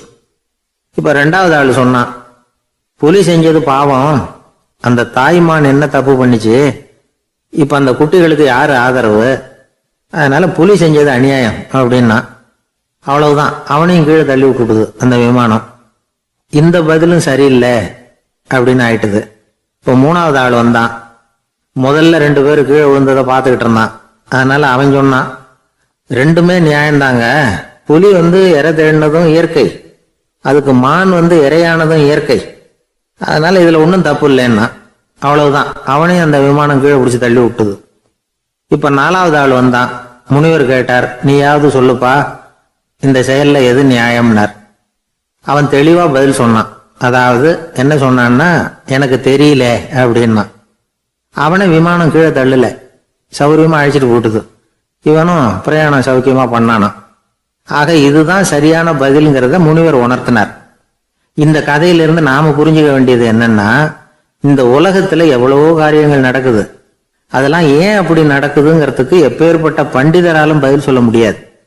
தெரியாததை தெரியாதுன்னு ஒத்துக்கிட்டா வாழ்க்கை பிரயாணம் சுகமா இருக்கும். அதனால தேவையில்லாத விஷயங்களை புரிஞ்சுக்கிறதுக்கு நேரத்தை செலவு பண்ணிட்டு இருக்க கூடாது. வாழ்க்கையை குழப்பிக்க கூடாது. வாழ்க்கைக்கு தேவையானது என்னவோ அதை மட்டும் புரிஞ்சுக்கிட்டா போதும். இந்த காலத்து ஆள் ஒருத்தன் ஒரு பெரியவரை தேடி வந்தான். ஐயா, ஒரு சந்தேகம்னா. என்ன உன்னுடைய சந்தேகம்னார். பகுத்தறிவுன்னா என்ன, விதின்னா என்ன அப்படின்னு கேட்டான். இதுக்கு அவரு, இப்ப உன்னுடைய வலது கால தூக்குன்னார். தூக்கணும். சரி, இப்ப உன்னுடைய வலது கால கீழே இறக்காம உன்னுடைய இடது காலையும் தூக்குன்னார். தூக்கணும். பொத்துன்னு கீழே விழுந்துட்டான். பெரியவர் சொன்னார், உன்னால ஒரு காலை தூக்க முடிஞ்சுது, அதுதான் பகுத்தறிவு. 2 கால்களையும் ஒரே சமயத்துல தூக்குனா அடிபடும், அப்படிங்கிறது தான் விதி அப்படின்னு விளக்கம் கொடுத்தார். இவன் தன்னுடைய விதியை நொந்துகிட்டு இடுப்பை பிடிச்சுக்கிட்டு அங்கிருந்து நடந்து போயிட்டான். ஒரு ஊர்ல ஒரு கோயில் இருந்தது. ரொம்ப பழைய கோயில். உள்ள போறதுக்கே பயமா இருக்கும். எந்த நேரத்துல இடிஞ்சு விழுந்துருமோ அப்படிங்கிற பயம். அப்படி இருந்ததுனால யாரும் துணிஞ்சு சாமி கும்பிடுறதுக்கு அங்க போறதில்ல. கோயிலுக்கு வர்ற கூட்டம் கொஞ்சம் கொஞ்சமா குறைய ஆரம்பிச்சுட்டுது. கோயில் நிர்வாகிகள் எல்லாரும் கூடி உட்காந்து பேசினாங்க. என்ன பண்ணலாம்னு யோசனை பண்ணாங்க. எந்த இடம் மோசமா இருக்கோ அந்த இடத்த பழுது பார்த்தாங்க. அங்க எங்க வர்ணத்தை பூசி கொஞ்சம் அழகுபடுத்தி பார்த்தாங்க. ஏதோ இந்த ஊர்ல கோயில்னு ஒண்ணு இருக்கு, அது மக்களுக்கு தெரியணும் அப்படிங்கிறதுக்காகத்தான் இப்படிலாம் பண்ணாங்க. இருந்தாலும் கோவில் இருக்கிற நிலைமை மக்களுக்கு தெரியும். அதனால அங்க வர்றது குறைச்சிக்கிட்டாங்க அவங்க. ஒரு கட்டத்துல யாருமே வர்றதில்லை. நிலைமை அந்த அளவுக்கு ஆயிட்டுது. மறுபடியும் கோவில் நிர்வாகிகள் கூட்டம் நடந்தது. இந்த கூட்டம் கூட கோயிலுக்கு உள்ள நடக்கல, இடிஞ்சு விழுந்துருமோங்கிற பயம். அதனால வெளியில தான் உட்காந்து கூட்டத்தை நடத்தினாங்க. ஏன்னா உள்ள போறதுக்கு அவங்களுக்கும் துணிச்சல் கிடையாது. எந்த நேரமும் விழுந்துரும் போல இருந்தது அது. அது வழியா போறவங்க கூட வேகமா அந்த இடத்த கடந்து போக ஆரம்பிச்சுட்டாங்க. கோவில் நிர்வாகிகள் வெளியில உட்காந்து கூட்டம் போட்டாங்க இல்லையா, அந்த கூட்டத்துல 4 தீர்மானங்களை நிறைவேற்றினாங்க. அது என்ன 4 தீர்மானம்னா, முதல் தீர்மானம், இந்த கோவிலை இடிப்பது அப்படிங்கிற முடிவை இந்த கமிட்டி மிகவும் வருத்தத்துடன் ஏற்றுக்கொள்ளுகிறது அப்படின்னு நிறைவேற்றினாங்க. இதுக்கு பதிலா இன்னொரு கோவிலை உடனடியாக கட்டி முடிச்சுடணுங்கிறது 2வது தீர்மானம். 3வது தீர்மானம் என்ன தெரியுமா? பழைய கோவிலின் கதவுகள், அதிலிருந்து பிரிச்சு எடுக்கிற செங்கல், இதையே புது கோவில் கட்டுவதற்கு பயன்படுத்தி கொள்ள வேண்டியது. பழைய கோவில் இருந்த மாதிரியே அதே வடிவத்துல புது கோவிலையும் கட்ட வேண்டியது. பழைய கோவிலின் அஸ்திவாரத்தை அப்படியே வச்சுக்கிட்டு அதுக்கு மேல நாம கோவிலை கட்டிக்க வேண்டியது. இதுதான் 3வது தீர்மானம். இதையும் கமிட்டி முழு மனசோட ஏத்துக்கிட்டது. இது வரைக்கும் சரி. இப்ப அந்த கமிட்டி 4வதா ஒரு முக்கியமான தீர்மானத்தை கொண்டுகிட்டு வந்து அதையும் ஏகமனதா நிறைவேற்றி விட்டது.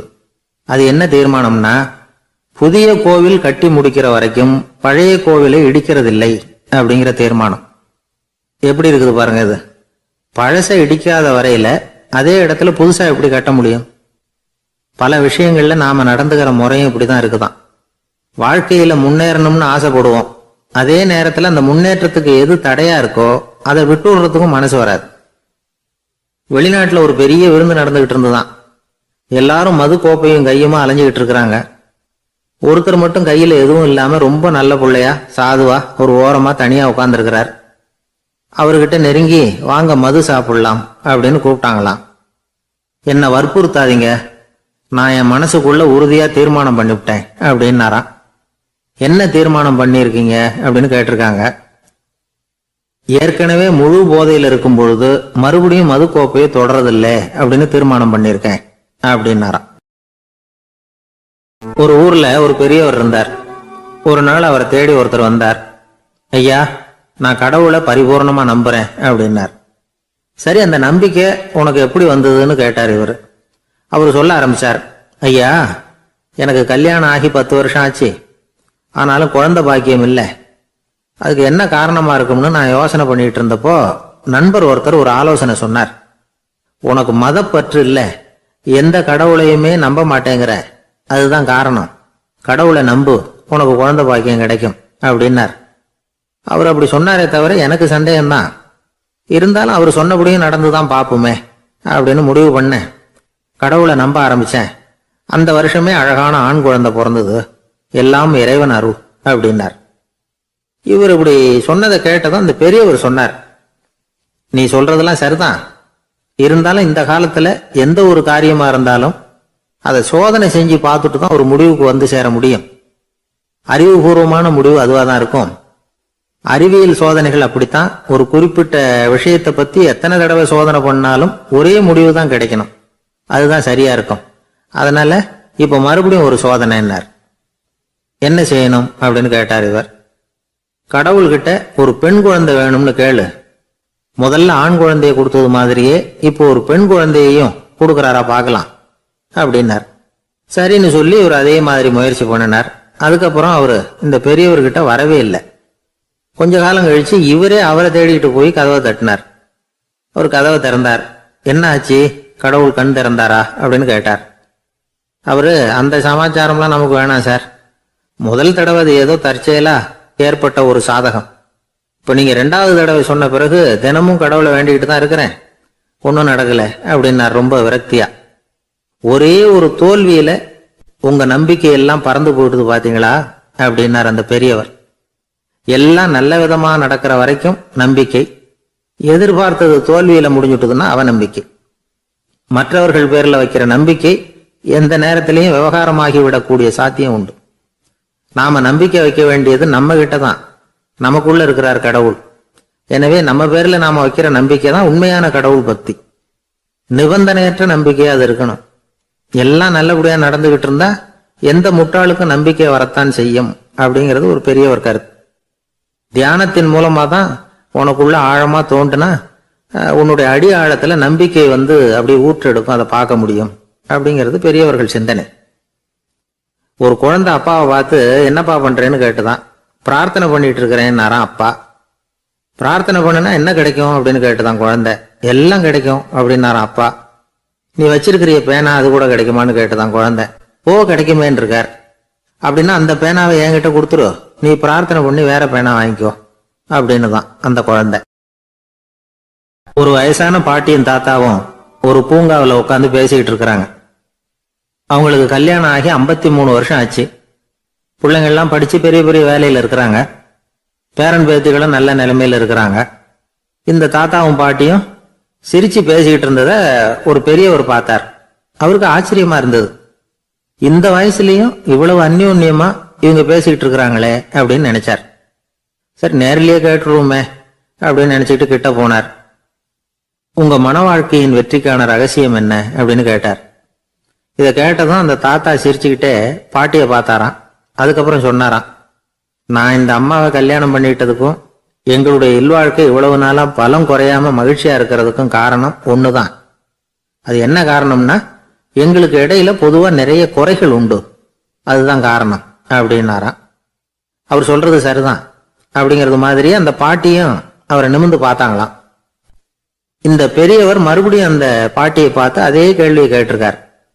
உங்களுடைய நீண்டகால மன வாழ்க்கைக்கு கிடைச்ச வெற்றி எதனாலேன்னு சொல்ல முடியுமா அப்படின்னு கேட்டாராம். அவங்களும் சிரிச்சுக்கிட்டே பதில் சொன்னாங்களாம். என்ன பதில் தெரியுமா? சில பேரை நாம குறிப்பிட்ட பண்புகளுக்காக நேசிக்கிறோம், வேற சிலரை நாம அந்த பண்புகள் இல்லாத குறைகளுக்காகவே விரும்பி பழகிறோம் இல்லையா அப்படின்னு கேட்டுட்டு தலையை குனிஞ்சுக்கிட்டாங்களாம் அந்த பாட்டியம்மா. அவங்க அப்படி சொன்னதை கேட்டதும் இவருக்கு புதுசா ஞானம் பிறந்தது மாதிரி இருந்துதான். இதுதான் மனம் நிறைந்த மன வாழ்க்கை அப்படிங்கிறார் சுவாமி சின்மயானந்தர். பண்புகளை எப்படி நேசிக்க முடியுதோ அதே மாதிரி பண்புகள் இல்லாத குறைகளையும் நேசிக்க முடியும். மனசுதான் காரணம். ஒரு மேல்நாட்டு தம்பதி, அவங்களும் தாத்தா பாட்டி தான். அவங்க 2 பேரும் ஒரு பூங்காவில் உட்காந்து சிரிச்சு பேசிட்டு இருக்கிறாங்க. அத ஒருத்தர் பார்த்தார். அவருக்கு ஆச்சரியம், இவ்வளவு காலம் ஆகி இந்த வயசுலயும் இப்படி அன்பா பேசிட்டு இருக்கிறாங்களே அப்படிங்கிற ஆச்சரியம். கிட்ட நெருங்கி போனாரு. கேட்டார், ஏன் தாத்தா உங்களுக்கு கல்யாணம் ஆகி எவ்வளவு வருஷம் ஆச்சுன்னார்.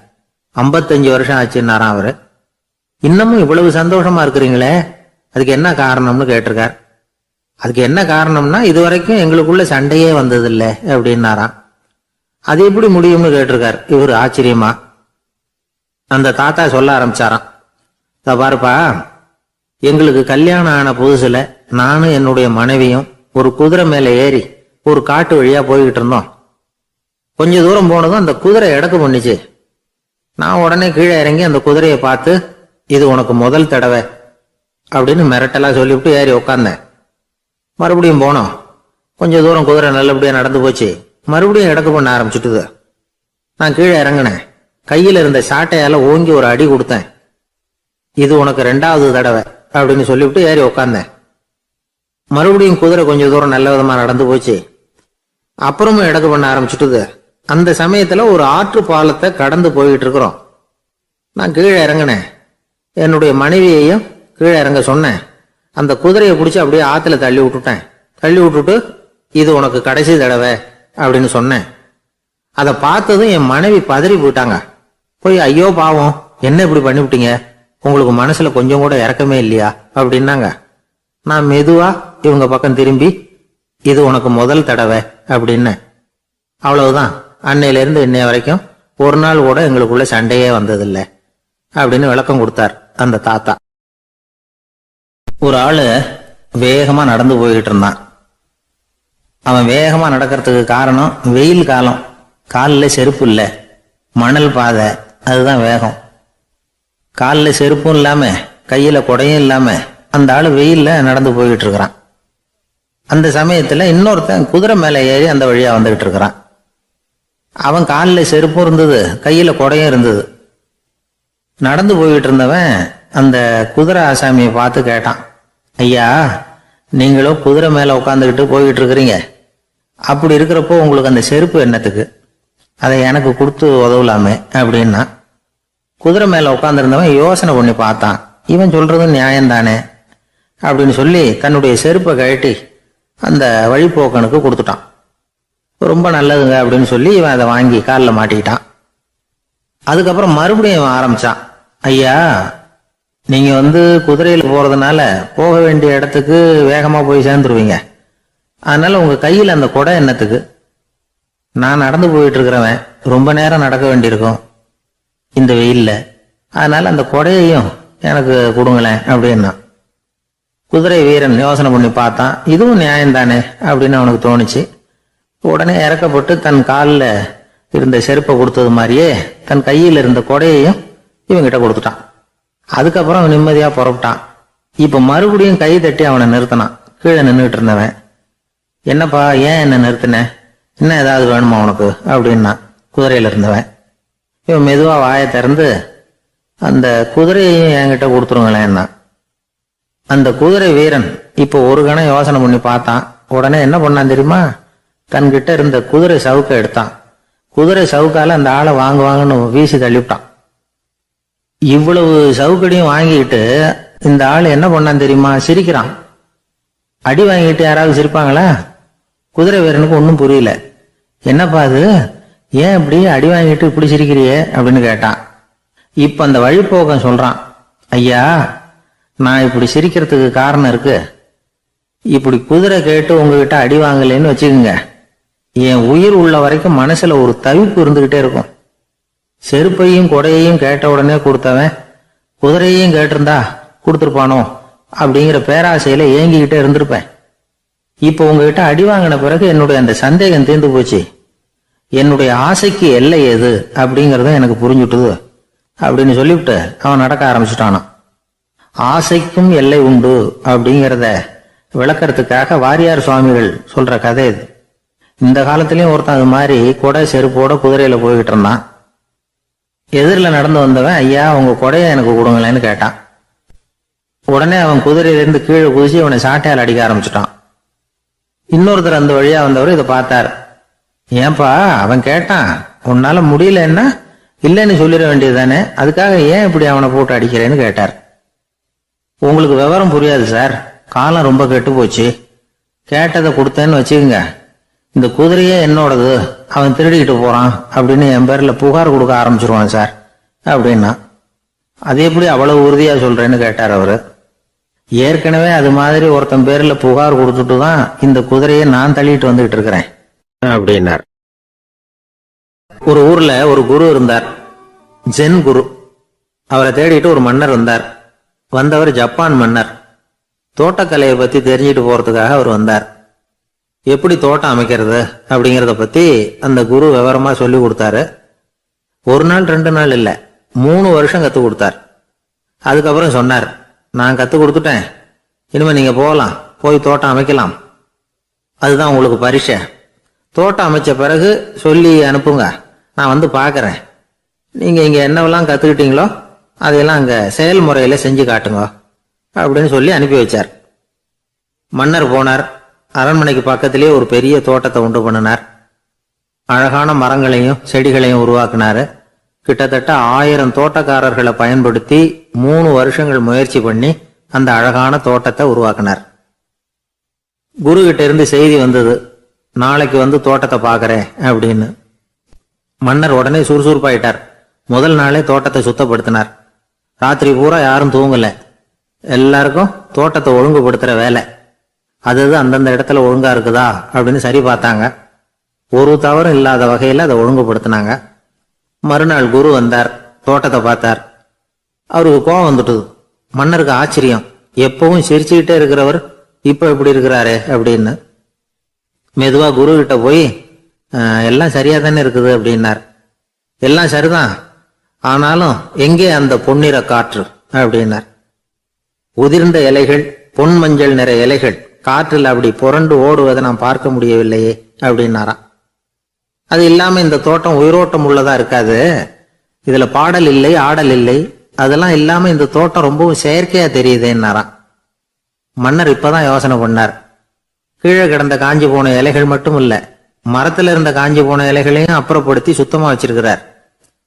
இறப்பும் வாழ்க்கையினுடைய ஒரு பகுதி தான். மரணம்ங்கிறது வாழ்க்கைக்கு எதிரானது அல்ல, அதை நிரப்பும் ஒரு பகுதி தான் அது. மரணம் இல்லையில் வாழ்க்கையே இல்லை அப்படிங்கிறது பெரியவங்க கருத்து. இப்ப அந்த தோட்டம் அழகாதான் இருக்குது, இருந்தாலும் அது ஒரு ஓவியம் மாதிரி உயிர் இல்லாமல் இருக்கு. குரு ஒரு வாளியை கையில எடுத்துக்கிட்டார். தோட்டத்தை விட்டு வெளியில போனார். ஏற்கனவே வீசி எறிந்த அந்த சருகுகளை எல்லாம் அள்ளி கொண்டுகிட்டு வந்தார். உள்ள எல்லா இடங்கள்லயும் அதை வீசினார். உடனே காத்து அந்த காய்ந்த சருகுகளையும் பழுத்த இலைகளையும் அசைக்க ஆரம்பிச்சுட்டுது. இப்போ அங்க சலசல சத்தம், சங்கீதம், இலைகளின் நடனம், ஓவியம் மாதிரி இருந்த அந்த தோட்டத்துக்கு இப்ப உயிர் வந்துட்டுது. இதுதான் அந்த பொன்னான காற்று அப்படின்னாராம் குரு. மன்னருக்கு புரிஞ்சது. மிகப்பெரிய ஜென் கேள்வி ஒன்று உண்டு. உம்மான் அப்படிங்கிற ஒரு பெரிய குருவை பார்த்து துறவி ஒருத்தர் கேட்டாராம், இலைகள் எல்லாம் கீழே விழுந்து மரங்கள் மொட்டையாக இருக்கும் பொழுது என்ன நடக்கும்? இதுதான் கேள்வி.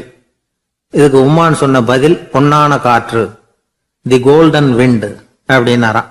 இதுக்கு என்ன விளக்கம்னா, உன்னுடைய எண்ணங்கள் எல்லாம் உன்னுடைய மனசிலிருந்து கீழே விழுந்து உனது உள்ளுணர்வானது மொட்டையாக நிற்கும் நிலைதான் அது. உனது வேர்களின் அருகில் காற்று வீசுகிறது. எல்லா எண்ணங்களும் உன்னிலிருந்து வெகு தூரத்துக்கு புரண்டு கொண்டே சென்று விடுகிறது. நீ அவற்றை கடந்து விட்டால் நீ அவைகளுக்கெல்லாம் மேலெழுந்து கீழே பார்ப்பவனைப் போல நிற்க ஆரம்பித்து விடுவாய். அதுதான் தியானம் என்பது அப்படின்னு சொல்றாங்க. தியானம்ங்கிறது எண்ணத்துக்கு எதிரானது இல்ல, தியானம்ங்கிறது எண்ணங்களை கடந்து செல்வதுதான். அதுக்கப்புறம் நாம பொன்னிற காற்றுல ஆட ஆரம்பிச்சிருவோம். இதுதான் பெரியவர்கள் சொல்றது. என்கிட்ட ஒருத்தர் வந்து தோட்டம் அமைக்கணும்னு யோசனை கேட்டு வந்தார். எல்லாம் சொல்லி கொடுத்தேன். செடிகள்லாம் செழிப்பா வளரணும்னா வேறு காயாம பாத்துக்குங்க, தினமும் தண்ணி விடுங்க அப்படின்னு சொல்லி அனுப்பி வச்சேன். ஒரு மாசம் கழிச்சு ஒரு தோட்டத்தை பாக்குறதுக்காக போனேன். போய் பார்த்தா எல்லா செடியும் வாடி கிடக்குது. என்னங்க இப்படி பண்ணிவிட்டீங்கன்னு. நீங்க சொன்னபடிதான் செஞ்சேன்னார். என்ன செஞ்சீங்கன்னு கேட்டேன். வேறு காயாம பார்த்து சொன்னீங்க, தினமும் ஒரு தடவை எல்லா செடியையும் ஒவ்வொன்னா புடுங்கி பார்த்து வேறு காயாம இருக்கா அப்படின்னு பார்த்துட்டு அதுக்கப்புறம் தண்ணி பாய்ச்சனே, அவ்வளவுதான் அப்படின்னார். எனக்கு ஒரு சிநேகிதன், அவன் சொன்னான், டேய் என்னுடைய மாமனார் கூட தன்னுடைய பொண்ணை எனக்கு திருமணம் பண்ணி கொடுக்கறதுக்கு முன்னாடி ஒரு செய்தியை சொன்னார். பொய்ன்னு அப்புறமா தான் தெரிஞ்சது அப்படின்னா. என்ன சொன்னார்னு கேட்டோம். என் பொண்ணு மாசத்துக்கு ஒரு தடவை ஏதாவது கோபம் வந்தா கையில கிடைக்கிறத எடுத்து உங்க மேல எரிவா, நீங்க தான் அனுசரிச்சு நடந்துக்கணும்னு சொன்னார் அப்படின்னா. அப்படி அவர் சொன்னது பொய்யா அப்படின்னு கேட்டேன். ஆமா, அவர் மாசம் ஒரு தடவைன்னு அவர் சொன்னது பொய், தினம் ஒரு தடவை அப்படி செய்யறா, இதுதான் உண்மை அப்படின்னா. ஒரு சீடன் அந்த காலத்துல அஹிம்சைக்கு மரியாதை அதிகமா இருந்தது. இந்த காலத்துல இம்சைக்கு அதிக மரியாதை. ஒரு பெரியவர் இருந்தார். உண்மையை பத்தியும் சத்தியத்தை பத்தியும் நிறைய உபதேசம் எல்லாம் பண்ணார். அது பிரகாரமே நடந்தார். அவர் பின்னாடி நிறைய கூட்டம்லாம் இருந்தது. சீடர்கள் அதிகமா இருந்தாங்க. அவர் கொள்கைக்கு மரியாதை இருந்தது. ஆனா காலப்போக்கில் அந்த மரியாதை குறைஞ்சு போச்சு. அவர் பின்னாடி போன கும்பலும் குறைஞ்சு போச்சு. இது ஏன்? இப்படி ஒரு கேள்வி கேட்டார் ஒருத்தர். அதுக்கு பதில் சொல்ல வந்தார் ஒருத்தர். அவரு ஒரு கதையை சொன்னார். சீக்கிய கதை. அதாவது மகான் குருநானக் உபதேசம் பண்ணிக்கிட்டு இருந்த காலம். அவர் பின்னாடி ஏகப்பட்ட கூட்டம் போற இடமெல்லாம் மக்கள் வெள்ளம் அவர் பின்னாடியே போயிட்டு இருந்ததுதான். அவர் எந்த ஊருக்கு போனாலும் எல்லாரும் பின்னாடியே போனாங்க. இந்த கூட்டத்தையும் அவங்க கிட்ட இருக்கிற ஆர்வத்தையும் போனார் ஒருத்தர். அவரு குருநானக்கோட நண்பர். அவர் நேரா போய் குருநானக்க பார்த்தார். ஆகா, உங்களுக்கு தான் எத்தனை ஆயிரம் சீடர்கள் அப்படின்னார். குருநானக் இதை கேட்டுட்டு லேசா சிரிச்சார். அவ்வளவுதான், பதில் எதுவும் சொல்லல. கொஞ்ச நாள் கழிச்சு குருநானக் ஒரு ஊரை விட்டுட்டு இன்னொரு ஊருக்கு புறப்பட்டார். ஆயிரக்கணக்கான ஜனங்கள் பின்னாடி போனாங்க. சும்மா போல, குரு மகாராஜுக்கு ஜே அப்படின்னு கோஷம் போட்டுக்கிட்டே போறாங்க. ஒரு சாலை ஓரமா போய்கிட்டே இருக்கிறாங்க. திடீர்னு ஒரு இடத்துல ஆகாசத்துல இருந்து செப்பு காசுகள் மழை மாதிரி கொட்டுச்சு. கோஷம் போட்டுக்கிட்டு வந்தவங்க எல்லாம் பாதி பேர் உடனே கதைஞ்சு ஓடினாங்க. அவங்களுக்கு கிடைச்ச செப்பு காசையெல்லாம் பொறுக்கிக்கிட்டு மடியில கட்டிக்கிட்டு சொல்லிக்காம கொள்ளாம நழுவி போயிட்டாங்க. அவர் இதையெல்லாம் கவனிக்காம தொடர்ந்து போயிட்டே இருக்கிறார். அடுத்த ஊருக்கு போனார். அங்க மறுபடியும் ஒரு பணமழை. போன தடவை செப்பு காசு கொட்டுச்சு, இந்த தடவை இங்க வெள்ளி காசா கொட்டுது. இப்பவும் இருந்த கூட்டத்துல பாதி பேர் கும்பல் அப்படியே கலைஞ்சு ஓடி போய் முடிஞ்ச அளவுக்கு அதை பொறுக்கிட்டு அப்படியே ஓடிட்டாங்க. குருநானக் தொடர்ந்து போறார். இன்னொரு ஊர்ல மறுபடியும் பணமழை. இந்த தடவை வெறும் தங்க காசா விழுது. இதை பார்த்ததும் மீதி இருந்த கும்பலும் கலைஞ்சு ஓடி போய் தங்க காசை அள்ளிக்கிட்டு அம்பேல் ஆயிட்டுது. குருநானக் திரும்பி பார்த்தார். கடைசியா எஞ்சி இருந்தது ஒரே ஒரு சீடர் தான். செப்பு காசு, வெள்ளி காசு, தங்க காசு எதையும் பொருட்படுத்தாம இவர் பின்னாடியே வந்துகிட்டு இருக்கிறார். நீதான்ப்பா என்னுடைய உண்மையான சீடன் அப்படின்னு சொல்லி அவரை வாழ்த்தி அவர்கிட்ட தன்னுடைய பணிகளை ஒப்படைச்சாராம் குருநானக். அவ்வளவுதான் அந்த கதை. அதை கேட்டதும் உண்மைக்கு ஏன் மரியாதை குறைஞ்சு போச்சுங்கிறது புரியுது. நல்லவங்க பின்னாடி போற கூட்டம் குறையறதுக்கு இதுதான் காரணம். காசு தான் முக்கியம்னு நினைக்கிறவங்க அதிகமாயிட்டாங்க இந்த காலத்துல. காசு முக்கியம்தான், இல்லைன்னு சொல்லல. ஆனா காசு நமக்கு அடிமையா இருக்கணும். வேலைக்கார மாதிரி இருந்து வேண்டியதை வாங்கி கொடுக்கணும். நாம காசுக்கு அடிமையாயிடக்கூடாது. அப்படி ஆகும் பொழுதுதான் விவகாரம் ஆரம்பம். இந்த காலத்து குரு ஒருத்தர், அவருக்கு பின்னாடி ஏகப்பட்ட சீடர்கள் இருந்தாங்க. ஒரு காலத்துல ஒவ்வொரு கட்டத்துல ஒவ்வொருத்தரா நழுவி போயிட்டாங்க. இப்ப மிஞ்சி இருக்கிறது ஒரே ஒரு சீடன் தான். ரொம்ப பவ்யமா கையை கட்டிட்டு அவர் முன்னாடி உட்காந்துருக்கிறான். கடைசியில நீ மட்டுமாவது இருக்கியப்பா, அது போதும், நீ தான் எனக்கு உண்மையான சீடன் அப்படின்னாராம் குரு. அதுக்கு அந்த சீடன் சொல்லியிருக்கான், அப்படி இல்லைங்க சுவாமி, நீங்க இப்போ உட்காந்துக்கிட்டு இருக்கிற பீடத்துக்கு அடியில பெட்டியில பணம் வச்சிருக்கிறீங்க, அது எனக்கு தெரியும். அதனால நீங்க எப்போ எழுந்திரிச்சு அந்த பக்கம் போவீங்கன்னு பாத்துக்கிட்டு இருக்கிறேன் அப்படின்னா விழுந்தது. உடனே அவங்களுக்கு ஒரு ஆசை, கபீரை சந்திச்சு பேசணும் அப்படின்னு அவங்க ஆசைப்பட்டாங்க. அவங்க அப்படி ஆசைப்பட்டதுக்கு ஒரு காரணம் உண்டு. ஏன் அப்படி ஆசைப்பட்டாங்கன்னா, ரெண்டு ஞானிகளை சந்திக்க வச்சா பல அரிய தத்துவங்களை கேட்கறதுக்கு ஒரு வாய்ப்பு கிடைக்கும். அதனால அவங்க ரெண்டு பேரையும் எப்படியாவது சந்திக்க வச்சிடணும் அப்படின்னு அவங்க ஆசைப்பட்டாங்க. அந்த சீடர்கள் தங்களுடைய விருப்பத்தை அவர்கிட்டயே சொன்னாங்க. இது மாதிரி அவர் கபீர் இந்த ஊர்ல இருக்கிறதா தெரியுது, சந்திச்சா தேவையில்லைன்னு. சரி, கபீரை சந்திக்கலாம், ஆனா அவரோட பேசுறத பத்தி நான் எதையும் சொல்றதுக்கு இல்லை அப்படின்னு விட்டார் பரீத். ஏன் கபீரோட நீங்க எதுவும் பேச மாட்டீங்களா அப்படின்னு கேட்டாங்க சீடர்கள். அவரோட பேசுறதுக்கு எதுவும் இல்ல. ஏன்னா எனக்கு என்ன தெரியுங்கிறது அவருக்கு தெரியும், அவருக்கு என்ன தெரியுங்கிறது எனக்கு தெரியும். அப்படி இருக்கிறப்ப நாங்க ரெண்டு பேரும் பேசிக்கிறதுக்கு என்ன விஷயம் இருக்க போகுது அப்படின்னாரு அவர். இங்க நிலைமை இப்படி. கபீர் இருக்கிற இடத்துல என்ன நடந்தது தெரியுமா? இது மாதிரி பரீத் காசிக்கு வந்திருக்கிறார் அப்படிங்கிற விஷயம் கபீரின் சீடர்களுக்கு தெரிஞ்சது. உடனே அவங்களும் நீங்க ஷேக் பரீத்தை சந்திச்சு பேசணும்னு அவர்கிட்ட கேட்க ஆரம்பிச்சாங்க. அதுக்கு கபீர் சொன்னாராம், நாங்க 2 பேரும் சந்திச்சுக்கிட்டா ஒருத்தர் கட்டி தழுவிக்குவோம், ஆனந்த கண்ணீர் வடிப்போம், வார்த்தைகளால பரிமாறிக்கிறதுக்கு எங்ககிட்ட எதுவும் இல்லை அப்படின்னாராம். இருந்தாலும் 2 பக்கத்துல இருந்த சீடர்களும் அப்படி நினைக்கல. எப்படியும் இவங்க சந்திச்சுக்கிட்டா கொஞ்சமாவது பேசாம இருக்க முடியாது, ஏதாவது பேசிக்குவாங்க அப்படின்னு நினைச்சாங்க. அதனால தொடர்ந்து வற்புறுத்தினாங்க. கபீர் பரீத்தை தன்னுடைய ஆசிரமத்துக்கு அழைச்சார். அந்த ஊரின் எல்லைக்கே போய் அவரை அழைச்சிட்டு வந்தார். 2 பேரும் சந்திச்சாங்க. ஒருத்தர் கட்டி பிடிச்சுக்கிட்டாங்க. ஒருத்தர் கைய ஒருத்தர் பிடிச்சபடியே ரொம்ப நேரம் நின்றுட்டு இருந்தாங்க. ஆனந்த கண்ணீர் வழிஞ்சுது. கபீர் ஆசிரமத்துல 2 பேரும் மௌனமா உட்கார்ந்துருக்காங்க. ஏதாவது பேசுவாங்கன்னு சொல்லி எதிர்பார்த்துக்கிட்டே 2 பக்கமும் சீடர்கள் காத்துக்கிட்டு இருக்கிறாங்க. பேசுங்கன்னு சொல்லியும் பார்த்தாங்க. அதை கேட்டதும் லேசா சிரிச்சாங்களே தவிர எதுவுமே பேசிக்கலையாம். ஒரு நாள் பூரா இப்படியே போயிட்டுது. அதுக்கப்புறம் பரீத் கபீர் கிட்ட விடைபெற்றுக்கிட்டு புறப்பட்டார். ஏன் நீங்க பேசல அப்படின்னு சொல்லி கபீரின் சீடர்கள் கேட்டாங்களாம். அதுக்கு கபீர் சொன்னார், நாங்க 2 பேரும் உணர்ந்ததை சொல்றதுக்கு வார்த்தைகள் கிடையாது. எல்லாமும் உணர்ந்த பரீத்து கிட்ட பேசுறதுக்கு என்கிட்ட எதுவும் இல்லை, அதனால பேசல அப்படின்னார். இதே மாதிரி பரீத்தின் சீடர்களும் அவர்கிட்ட கேட்டிருக்கிறாங்க, ஏன் நீங்க பேசலன்னு. எங்க 2 பேர்ல யாராவது ஒருத்தர் பேச ஆரம்பிச்சிருந்தாலும் அதை போல முட்டாள்தனம் வேற எதுவும் இருக்க முடியாதுன்னாரு அவரு. ஞானிகள் 2 பேரும் பேசி இருந்தா என்ன ஒரு தெளிவு கிடைக்குமோ அதை விட அதிகமான தெளிவு கிடைச்சதான் சீடர்களுக்கு. உண்மையின் வடிவமான பரம்பொருள் பேசப்பட வேண்டிய ஒன்றல்ல, அது உணரப்பட வேண்டிய ஒன்று அப்படிங்கறத அவங்க புரிஞ்சுக்கிட்டாங்களாம். ஒரு கணவனும் மனைவியும் ரொம்ப நாள் ஒருத்தர் பிரிஞ்சிருந்தாங்க. பல வருஷங்களுக்கு அப்புறம் அவங்க சந்திச்ச உடனே ஏதாவது பேசலாம்ல, பேசல. 2 பேருமே மௌனமா இருந்தாங்க. இந்த ஞானிகள் மாதிரி ஒருத்தர் ஆர்வமா பாத்துக்கிட்டாங்க, அவ்வளவுதான். அந்த கணவனை தனியா கூப்பிட்டுக்கிட்டு போய் ஒருத்தர் விசாரிச்சார், ஏன்பா இவ்வளவு நாள் கழிச்சு சந்திக்கிறீங்க, நீயாவது முதல்ல வாயை திறக்கப்படாதான்னார். அதுக்கு அவர் சொன்னார், ஏற்கனவே நான் வாயை திறந்ததுனால தானே சார் இவ்வளவு காலமும் பிரிஞ்சு இருக்கிறது மாதிரி ஆச்சு, அதனால அவசரப்படாம பொறுமையா இருக்கிறேன் அப்படின்னாராம். அதனால பேச்சு பெருசுதான், இருந்தாலும் மௌனம் அதை விட பெரியது அப்படிங்கறத ஒரு வாழ்வியல் உண்மையாக நாம புரிஞ்சுக்கணும். ஒரு சீடன் வெளியூர் புறப்படுறதுக்கு தயாரா இருந்தான். ரொம்ப தூரம் போக போறான். திரும்பி வர நாளாகும். புறப்படுறதுக்கான ஆயத்த வேலைகள்ல ஈடுபட்டிருந்தான். அந்த சமயம் பார்த்து இன்னொரு சீடன் அவங்கிட்ட வந்தான். நம்ம குரு உன்னை அழைச்சிட்டு வர சொன்னார், வா அப்படின்னு கூப்பிட்டான். இவன் உடனே புறப்பட்டு போனான். குருநாதரை பார்த்தான். அவர் காலில் விழுந்து வணங்கினான். வணங்கிட்டு எழுந்திரிச்சான். அவ்வளவுதான். குரு ஏதாவது உபதேசம் பண்ணுவாருன்னு எதிர்பார்த்தான். ஆனா நடந்தது என்ன தெரியுமா? குரு அவனுக்கு ஓங்கி ஒரு அடி கொடுத்தார். எதிர்பாராம இந்த அடியை வாங்கினதும் அந்த சீடன் அதிர்ந்து போயிட்டான்.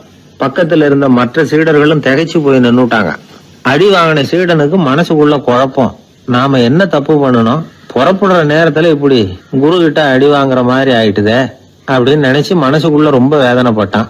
கொஞ்சம் துணிச்சலை வரவழைச்சுக்கிட்டு குருநாதர்கிட்டயே கேட்டுட்டான், சுவாமி நான் என்ன தப்பு பண்ணினேன், என்ன இப்படி அடிச்சுட்டீங்களே, ஒரு வார்த்தை கூட உங்களை எதிர்த்து நான் பேசினது இல்லையே, இவ்வளவு காலமா உங்க விருப்பத்துக்கு விரோதமா ஒரு காரியம் கூட நான் செஞ்சது இல்லையே, வந்ததும் வராததுமா ஒண்ணுமே சொல்லாம என்ன அடிச்சுட்டீங்களே, குருவே நான் செஞ்ச குற்றம் தான் என்ன அப்படின்னு கண்ணீரோட பரிதாபமா கேட்டானா அந்த சீடன்.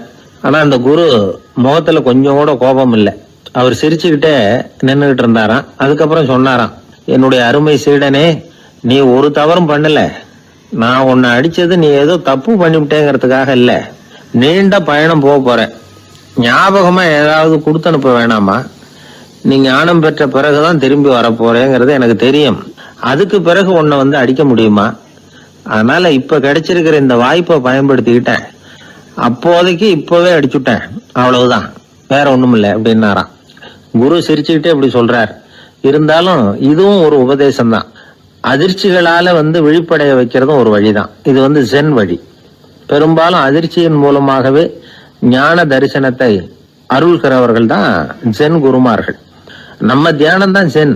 இந்தியாவிலிருந்து சீனாவுக்கு போய் கொஞ்சம் பேர் மாறி வளம் பெற்று ஜப்பான்ல ஜென் ஆகி வளர்ந்துருக்குது, அவ்வளவுதான். ஜென்கிறது தியானம். எதை நினைச்சும் தியானிக்கிறது இல்ல, எல்லாத்திலையும் தியானம் இருக்கிறதா சொல்லுது ஜென்.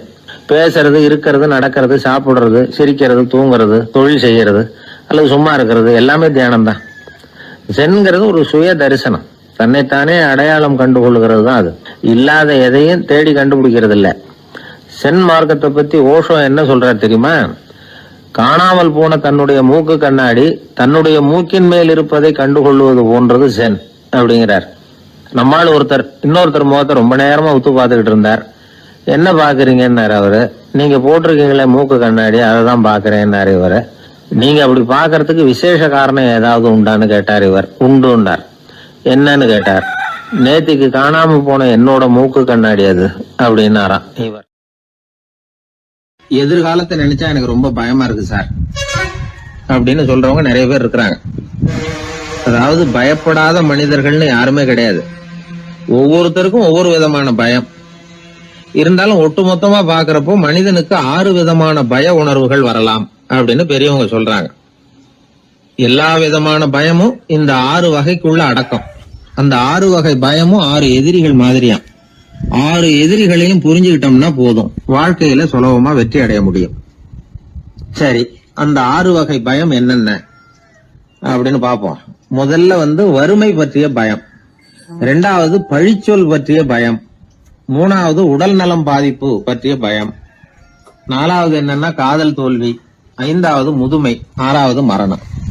அதாவது பயப்படுறதுங்கிறது ஒரு மனநிலை தான். இந்த மனநிலையை கட்டுப்படுத்த முடியும், திசை திருப்ப முடியும். சரி, இந்த பயங்களின் அறிகுறிகள் எப்படி இருக்கும்?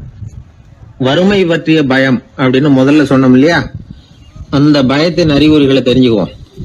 எதுலேயும் அக்கறை இல்லாம இருக்கிறது, ஒரு குறிக்கோள் இல்லாம இருக்கிறது, வறுமையை சகிச்சுக்கிறது, வாழ்க்கையில கிடைக்கிறது எதுவா இருந்தாலும் ஆட்சேபனை இல்லாமல் ஏத்துக்கிறது, மனசாலும் உடம்பாலும் சோர்ந்து போயிருக்கிறது, ஆர்வம், முனைப்பு, கற்பனை திறன் எதுவுமே இல்லாம இருக்கிறது. இதெல்லாம் தான் அந்த வறுமை பற்றிய பயத்தின் அறிகுறிகள். அடுத்தது ஒண்ணு பார்த்தோமே, பழிச்சொல் பற்றிய பயம். அதாவது அடுத்தவங்க நம்மளை குறை சொல்லி விடுவாங்களோ அப்படிங்கிற பயம். இதுக்கு அறிகுறி என்ன தெரியுமா? புதியவர்களை சந்திக்கிறதுக்கு பயப்படுறது, முடிவு எடுக்க முடியாம குழம்புறது, பிரச்சனைகளை தவிர்க்க விரும்புறது, தாழ்வு மனப்பான்மை, வரவுக்கு மீறி செலவு செஞ்சு இமேஜ உயர்த்திக்கிறது, குறிக்கோள் இல்லாத வாழ்க்கை. இதெல்லாம் தான் அதுக்கு அறிகுறிகள். 3வது பயம் உடல் நலம் பாதிப்பு பற்றிய பயம், அதாவது நோய் பற்றிய பயம். ஒரு உண்மை என்ன தெரியுமா? டாக்டரை சந்திக்கிற மனிதர்கள்ல 75% பேர் தங்களுக்கு நோய் வந்துட்டுதுங்கிற கற்பனையில இருக்கிறவங்களாம். நிஜமாவே நோய் கிடையாது அவங்களுக்கு. இந்த பயத்தின் அறிகுறிகள் என்னன்னா, வியாதிக்கான அறிகுறிகள் தன்னிடம் இருக்கிறதாக நினைச்சுக்கிறது, எந்த நேரமும் வியாதியை பத்தியே பேசி பேசி மனசை அங்கேயே வச்சிருக்கிறது, நோய் சம்பந்தமான செய்திகளை படிச்சு நமக்கு இப்படி ஆயிடுமோ அப்படின்னு வேதனைப்படுறது. இதெல்லாம் தான் அதுக்கு அறிகுறிகள். 4வது பயம் காதல் தோல்வி. இது ரொம்ப வேதனை, உடம்பையும் மனசையும் சீரழிச்சு விடும். ஆண்களை விட பெண்கள் தான் இந்த பய உணர்வுல அதிகமா பாதிக்கப்படுறாங்க. 5வது முதுமை பற்றிய பயம். 6வது மரண பயம், வயசான காலத்துல எப்படி சமாளிக்கிறது அப்படிங்கிற பயம். ஆக இதையெல்லாம் நாம புரிஞ்சுக்க வேண்டியது ரொம்ப அவசியம். இந்த 6 வகை பயங்களை சரியா புரிஞ்சுக்கிட்டு நாம நடந்துக்கணும். வாழ்க்கையின் முன்னேற்றத்துக்கு இந்த பயங்கள் முட்டுக்கட்டே ஆயிடக்கூடாது. உழைச்சி பணம் சேர்க்கணும், உற்சாகமா மனசை வச்சுக்கணும். மனசை கட்டுப்படுத்துகிற மார்க்கம் தெரிஞ்சுக்கிட்டா போதும், எல்லாம் சரியா வந்துடும். நம்ம ஆள் ஒருத்தன் சொன்னான், சார் எனக்கு வறுமை பற்றிய பயம்தான் இருந்தது, ஒரே ராத்திரியில 30,000 ரூபாய் தயார் பண்ணிவிட்டேன், இப்ப எனக்கு இன்னொரு பயம் வந்துட்டுதுன்னா. என்ன பயம்னு கேட்டாங்க. போலீஸ் கண்டுபிடிச்சிருமோங்கிற பயம்னா. இது இந்த பயத்துல அடங்காது.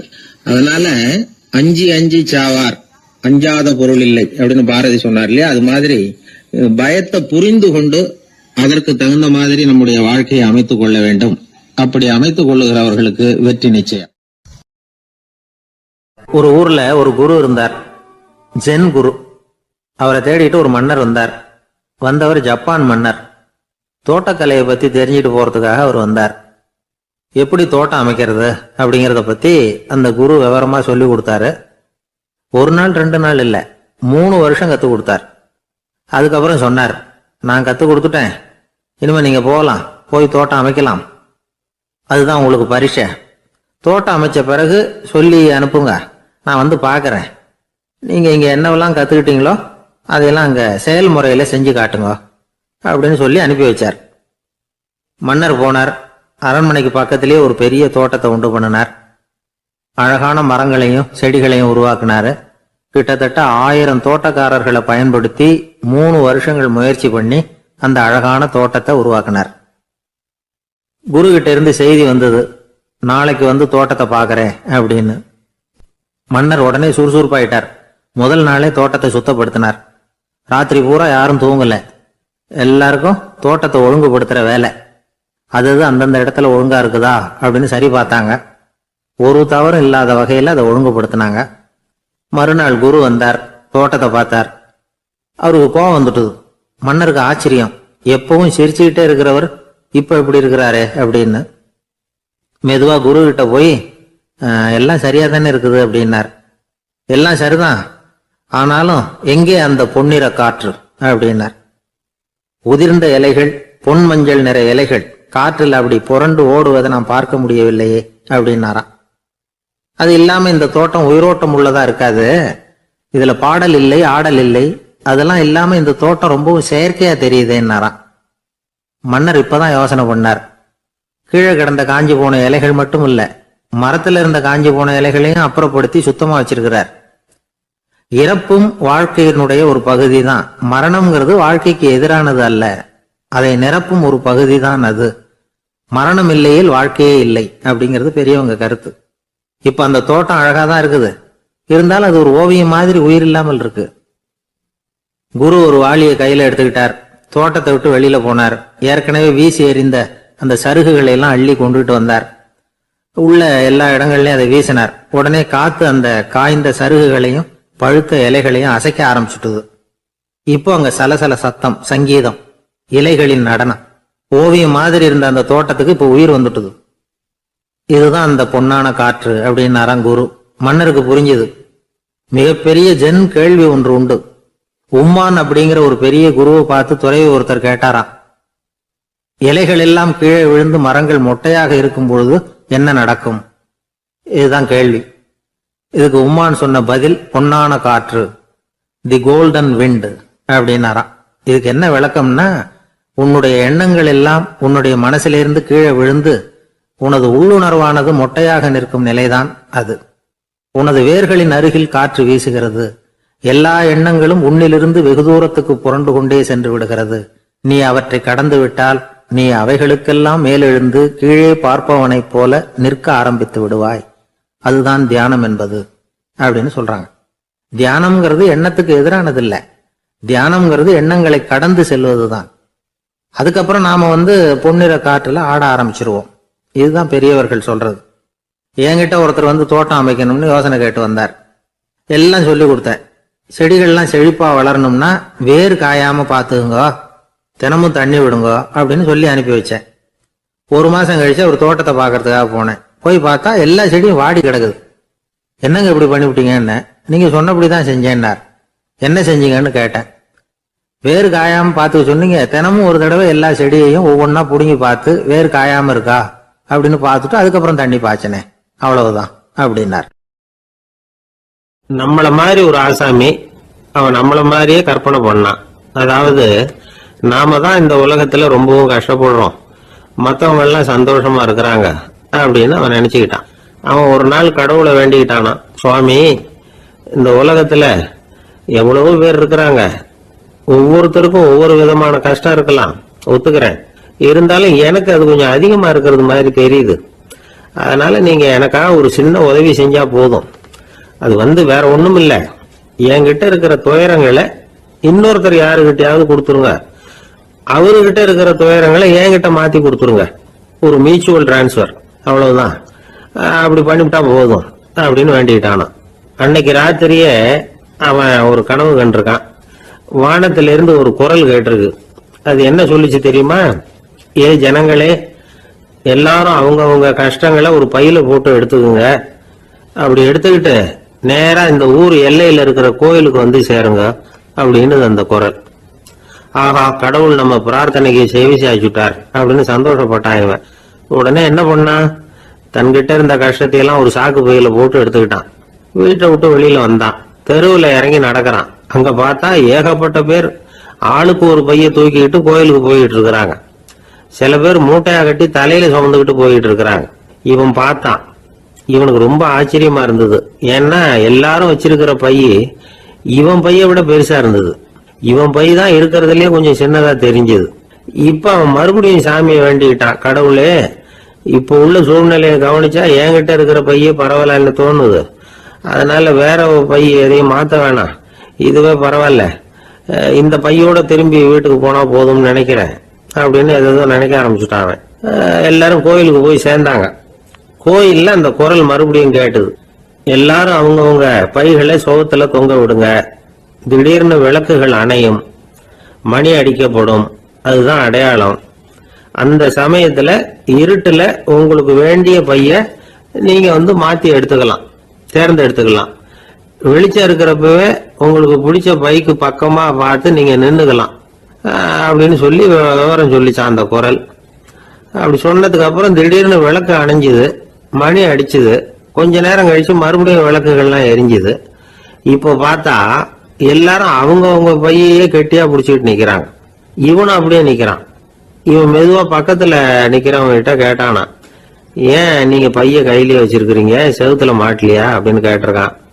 இல்லப்பா, நீ ஏன் கையிலேயே வச்சிருக்கிறியோ அதே காரணத்துக்காக தான் நாங்களும் வச்சிருக்கிறோம். நம்ம கவலைகளை பத்தி நமக்கு ஓரளவுக்காவது தெரியும். ஆனா மற்றவங்க கவலைகள் நமக்கு பரிச்சயம் இல்லாதவை, பழக்கம் இல்லாதது. அதனால நமக்கு தெரிஞ்ச கவலைகளை சமாளிக்கிறது சுலபம். தெரியாததை சமாளிக்கணும்னா மறுபடியும் ஆரம்பத்துல இருந்து ஆரம்பிக்கணும். அதனால பழைய நண்பர்களோட வாழறது தான் மேல் அப்படின்னு ஆனான். அதுக்கப்புறம் அவன் தன்னோட பையே போதும்னு வீட்டுக்கு திரும்பி வந்துட்டானான். இது ஒரு பெரியவர் சொல்லி இருக்கிற கதை.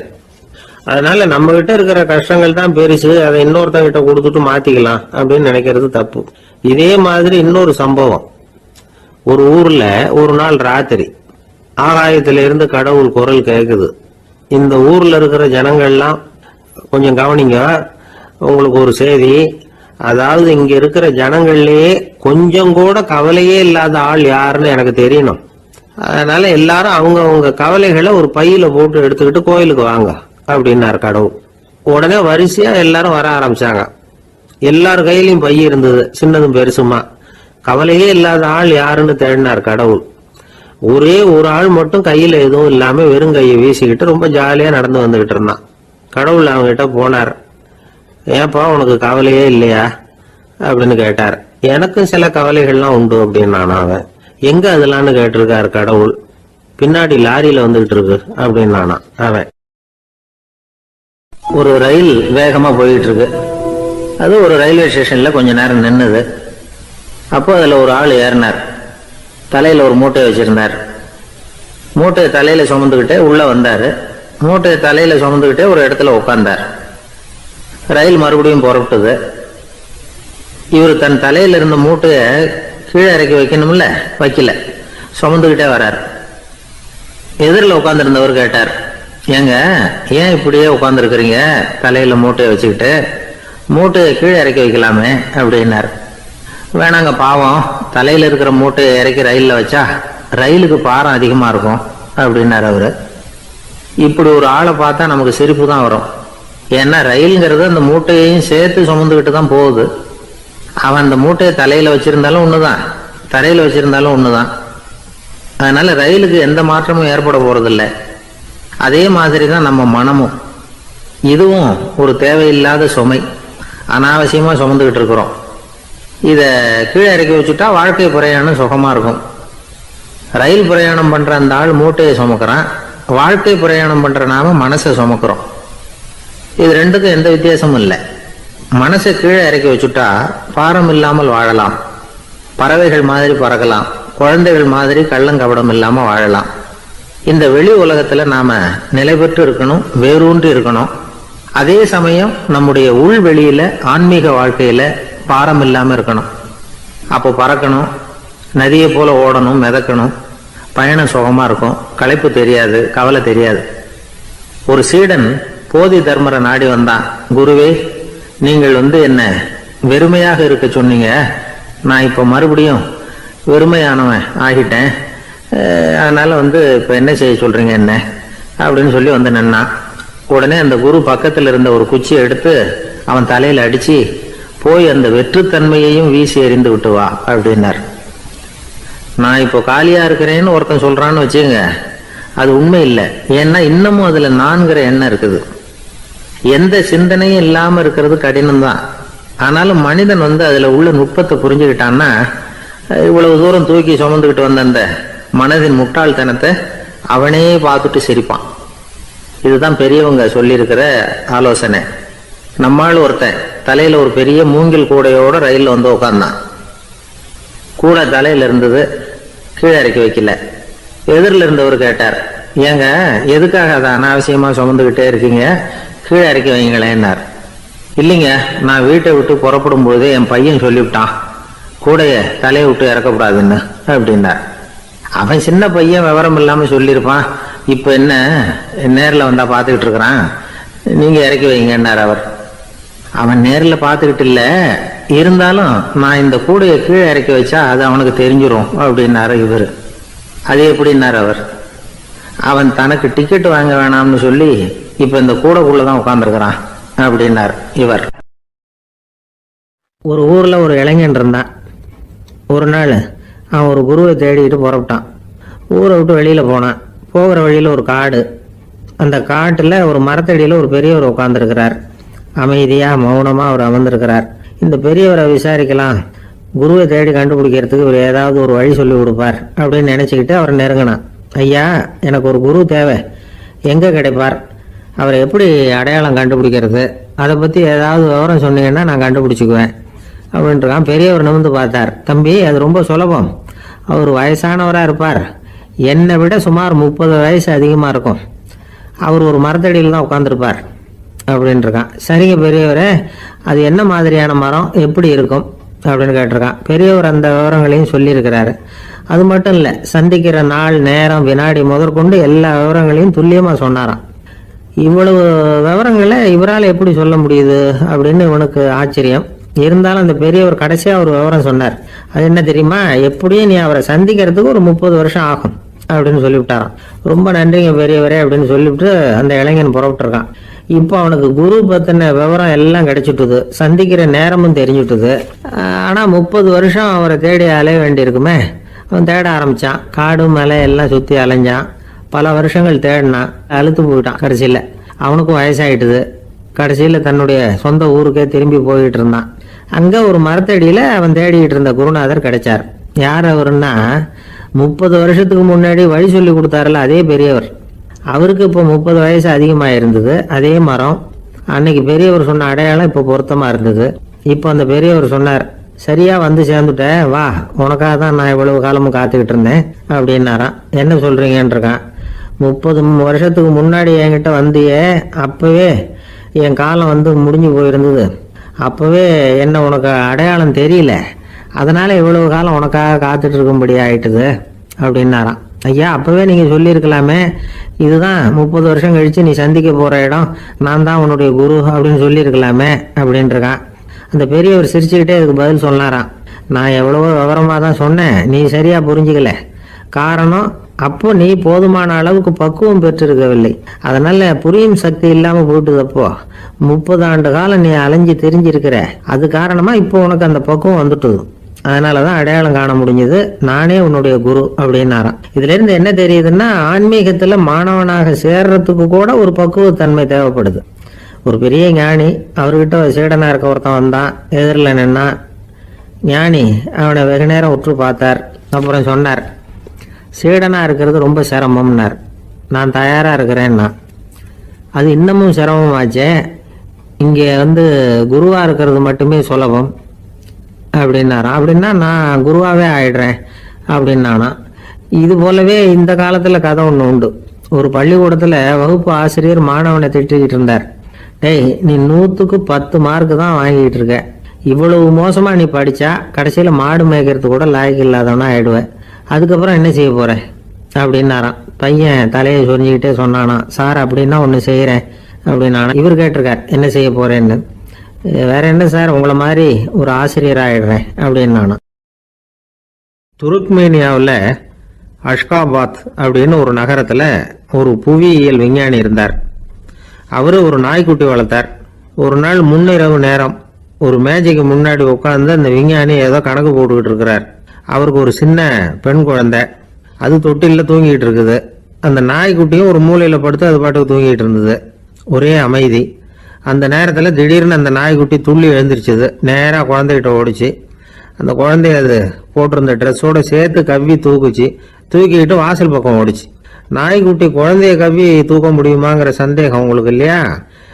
நீங்க நம்ம ஊர் நாய்க்குட்டியவே பார்த்து பழக்கப்பட்டிருக்கீங்க, அதனால நம்புறதுக்கு சிரமமா இருக்கும். அந்த ஊர்ல எல்லாம் அது ரொம்ப ஸ்ட்ராங்கா இருக்கும், ஒரு ஏதோ கண்ணுக்குட்டி மாதிரி இருக்கும். விஞ்ஞானி அதை பார்த்துட்டார். உடனே அந்த நாய்க்கு வெறி பிடிச்சிட்டுதுன்னு முடிவு பண்ணிட்டு தன்னோட கை துப்பாக்கியை எடுத்துக்கிட்டு ஓடி வந்தார். அவர் வெளியில நாய்க்குட்டி எங்க அப்படின்னு பார்த்து தேடுறார். அந்த நேரத்துல அந்த வீடு இடிஞ்சு விழுது. காரணம் பூமி அதிர்ச்சி. இப்படி பூமி அதிர்ச்சி உண்டாக போகுதுங்கிறது அந்த நாய்க்குட்டிக்கு முன்னாடியே தெரிஞ்சு போச்சு. அதுதான் குழந்தைய தூக்கிட்டு வெளியில ஓடி வந்திருக்குது. அது மூலமா அந்த குடும்பத்தையே காப்பாத்தி இருக்குது அந்த நாய்க்குட்டி. இந்த சம்பவம் நடக்கிறதுக்கு 3 நாளைக்கு முன்னாடியே சில பிராணிகளுக்கு இப்படி நடக்க போகுதுங்கிறது தெரிஞ்சிருக்குதான். ஆமா, அந்த நகரத்துல 3 நாளைக்கு முன்னாடியே பாம்பு, பல்லி இதெல்லாம் அது தங்கியிருந்த வலையை விட்டு வெளியில ஓடி வந்துட்டுது. அதே மாதிரி அங்கிருந்த புறாவெல்லாம் பறந்து போயிடுச்சான்.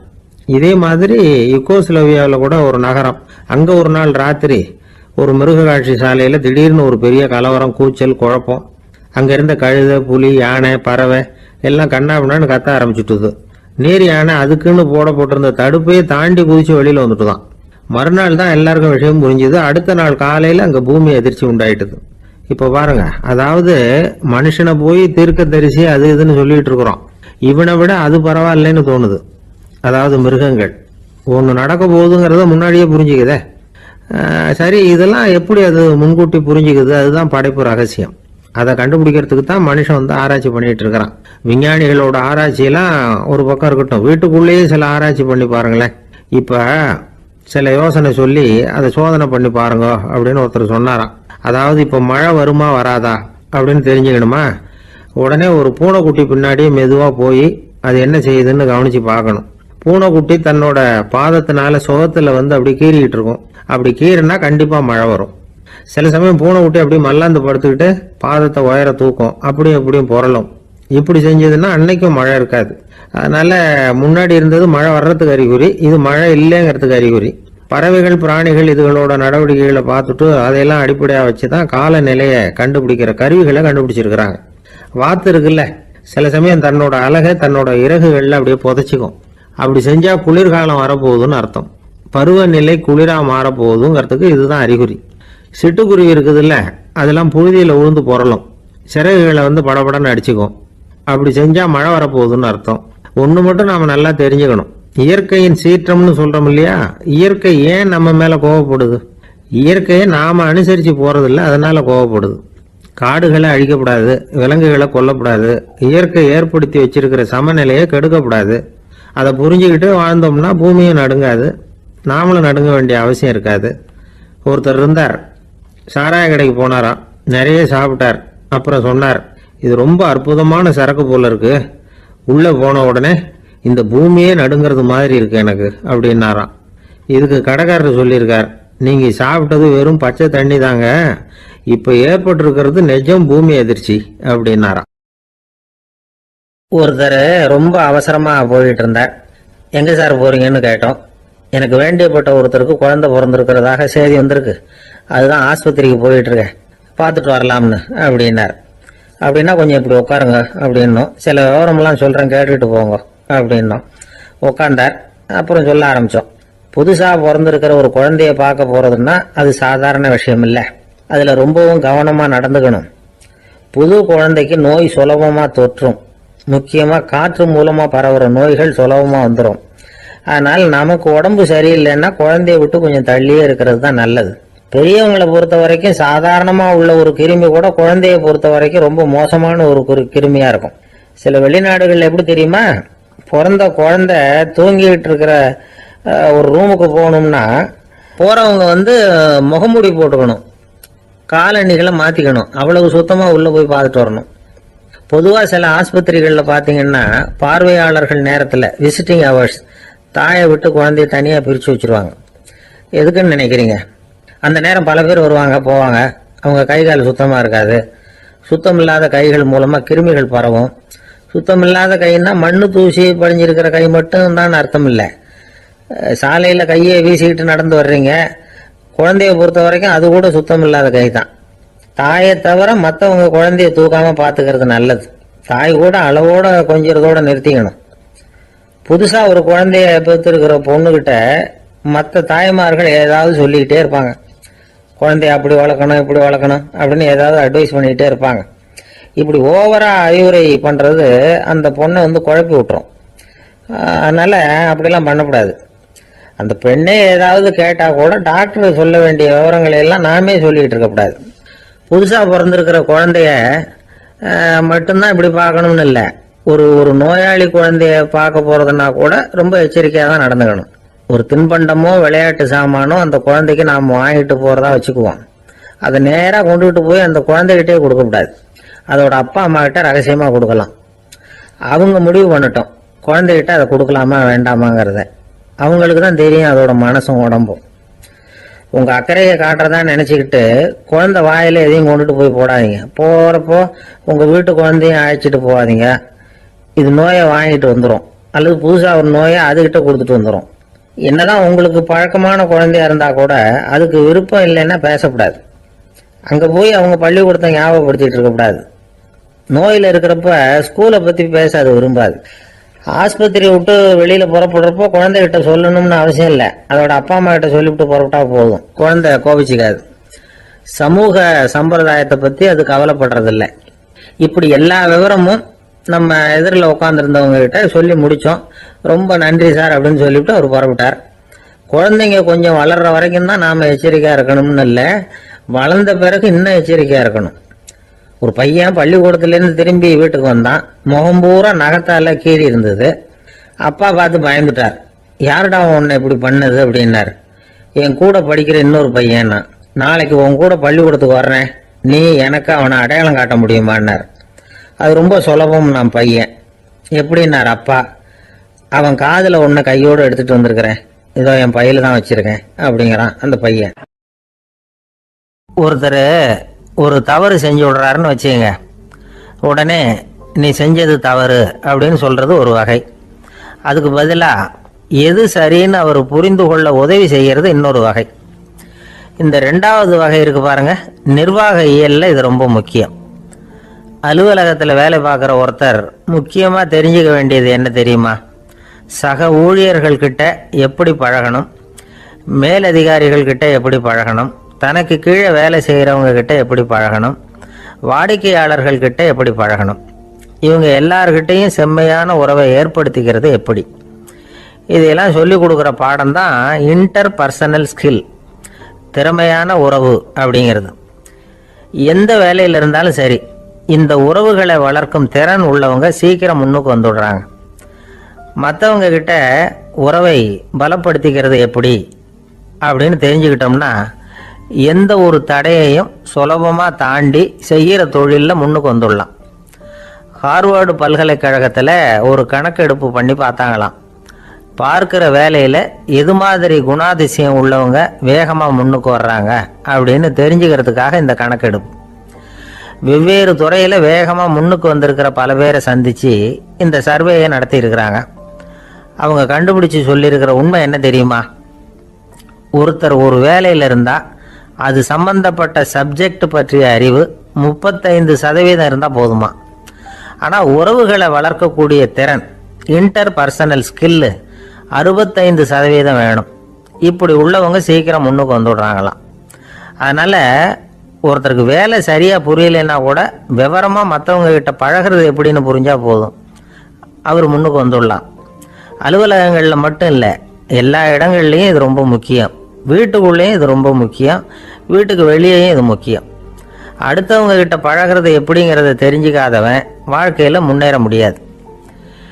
இன்னைக்கு ஆயுதங்களால் காயப்படுத்தி கொள்ளுகிறவர்களை விட வார்த்தைகளால் காயப்படுத்தி கொள்ளுகிறவர்கள் தான் அதிகம். பெரியவங்க என்ன சொல்கிறாங்க தெரியுமா? நீங்கள் இந்த பூமியில் பிறந்ததன் அர்த்தம் பூர்த்தி ஆகணும்னா அடுத்தவங்களுக்கு உதவி பண்ணுங்க. அடுத்தவங்களுக்கு உதவி செய்ய முடியாவிட்டால் கூட பரவாயில்லை, ஆனால் யாரையும் புண்படுத்தி விடாதீங்க அப்படின்னு சொல்கிறாங்க. எனக்கு தெரிஞ்ச ஒருத்தர் ஒரு அலுவலகத்தில் வேலை பார்க்குறார். அவர் சொல்லுவார், எனக்கு இந்த இன்டர் பர்சனல் ஸ்கில் ரொம்ப அதிகம் சார். சக ஊழியர்கள்கிட்ட ரொம்ப சுமூகமாக நடந்துக்குவேன். என் கூட வேலை பார்க்குற ஒருத்தருக்கு ஏதாவது ஒரு கஷ்டம்னா அந்த சமயத்தில் அவர் செய்ய வேண்டிய வேலையை நான் செஞ்சிருவேன் சார் அப்படிம்பார். நான் அவர்கிட்ட சமீபத்தில் அப்படி ஏதாவது செஞ்சுருக்கீங்களா அப்படின்னு கேட்டேன். செஞ்சுருக்கேன் சார், போன வாரம் புதன்கிழமை ஆஃபீஸில் என் பக்கத்து சீட்டுக்காரருக்கு வயிற்று வலி. உடனே நான் மெடிக்கல் லீவ் போட்டுட்டு எங்கள் வீட்டுக்கு போயிட்டேன் சார் அப்படின்னார். ஒரு பல்கலைக்கழகம், அங்கே ஒரு இலக்கிய பேராசிரியர், அவர் பாடம் நடத்திக்கிட்டு இருந்தார். ராபர்ட் ப்ரௌனிங் எழுதிய கவிதைகளை பற்றி சொல்லிகிட்டு இருக்கிறார். மாணவர்களும் ரொம்ப அக்கறையாக அதை கேட்டுக்கிட்டு இருக்கிறாங்க. ஒரு குறிப்பிட்ட கவிதையை பற்றி சொல்லும்பொழுது அந்த பேராசிரியருக்கே ஒரு சந்தேகம். அதாவது அந்த கவிதையின் சரியான அர்த்தம் என்னங்கிறதுல சந்தேகம். பேராசிரியர் யோசனை பண்ணார். அந்த கவிதையை முழுசாக புரிஞ்சுக்க முடியல. அதனால மாணவர்களை பார்த்து சொன்னார், மாணவர்களே, ஒரு நாள் பொறுத்துங்க, இந்த கவிதையை எழுதின கவிஞர் எங்கள் வீட்டுக்கு பக்கத்தில் தான் இருக்கிறார். இன்னைக்கு சாயந்தரம் நான் அவரை நேரிலேயே போய் பார்க்குறேன். பார்த்து இதுக்கு என்னங்க அர்த்தம்னு கேட்டுட்டு வந்துடுறேன். அதுக்கப்புறம் உங்ககிட்ட சொல்கிறேன் அப்படின்னாராம். அன்னைக்கு சாயந்தரமே அந்த பேராசிரியர் கவிஞரை தேடிக்கிட்டு போயிட்டார். கவிஞர் அவங்க வீட்டில் அவர் பாட்டு உட்காந்துருந்தாராம். இவர் போய் அவர் முன்னாடி உட்காந்தார். அப்புறம் கேட்டார், ஐயா, அந்த கவிதையின் முழு பொருள் என்னன்னு தெரிஞ்சுட்டு போகிறதுக்காக வந்திருக்கிறேன் அப்படின்னாராம். எந்த கவிதை அப்படின்னாராம் அவர். இவர் அந்த கவிதையை சொல்லியிருக்கார்.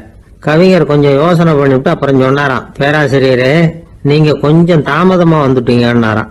இவருக்கு ஒன்றும் புரியல. நீங்க என்ன சொல்றீங்க? நான் தாமதமா வந்துட்டேன்னா? நீங்க தான் உயிரோடு இருக்கிறீங்களே, அப்படி இருக்கும்போது நான் தாமதமா வந்துட்டேன்னா அது எப்படி அப்படின்னு இவர் குழம்பி இருக்கிறார். இப்ப கவிஞர் சொன்னாராம், ஐயா, நான் உயிரோடு இருக்கிறேன்னா இல்லையாங்கிறது முக்கியம் இல்லை. நான் அந்த கவிதை வரிகளை எழுதினப்போ 2 பேருக்கு அதோட அர்த்தம் தெரிஞ்சிருந்தது. இப்போ ஒரே ஒருத்தருக்கு தான் அதோட அர்த்தம் தெரியும் அப்படின்னாராம். பேராசிரியர் யோசனை பண்ணியிருக்கார். அப்படின்னா அந்த ஒருத்தர் கவிஞர் ராபர்ட் ப்ரௌனிங்கை தவிர வேற யாரா இருக்க முடியும்? இவர் தான் அப்படிங்கிறத அவர் மனசுல நினைச்சுக்கிட்டார். அதனால சொன்னார், ஐயா, நான் தாமதமா வரல, அந்த கவிதையின் பொருள் என்ன அது சொல்லுங்கன்னார். பேராசிரியரே, நான் சொல்றது உங்களுக்கு புரியலன்னு நினைக்கிறேன். நான் இந்த வரிகளை எழுதினப்போ 2 பேருக்கு அதோட அர்த்தம் தெரிஞ்சிருந்தது. அந்த 2 பேர் யாருன்னா, ஒருத்தர் ராபர்ட் ப்ரௌனிங், அதாவது நான், இன்னொருத்தர் கடவுள். இப்போ அது கடவுளுக்கு மட்டும்தான் தெரியும். நானே இதை பத்தி பல தடவை யோசனை பண்ணி பார்த்தேன். இது ரொம்ப அழகானது, ஆனாலும் ரொம்ப வழுக்கலானது. அதை பிடிச்சிட்டோம்னு நினைச்சிட்டு இருக்கும் பொழுதே காத்து மாதிரி அது உங்ககிட்ட இருந்து ஓடி போயிடுது.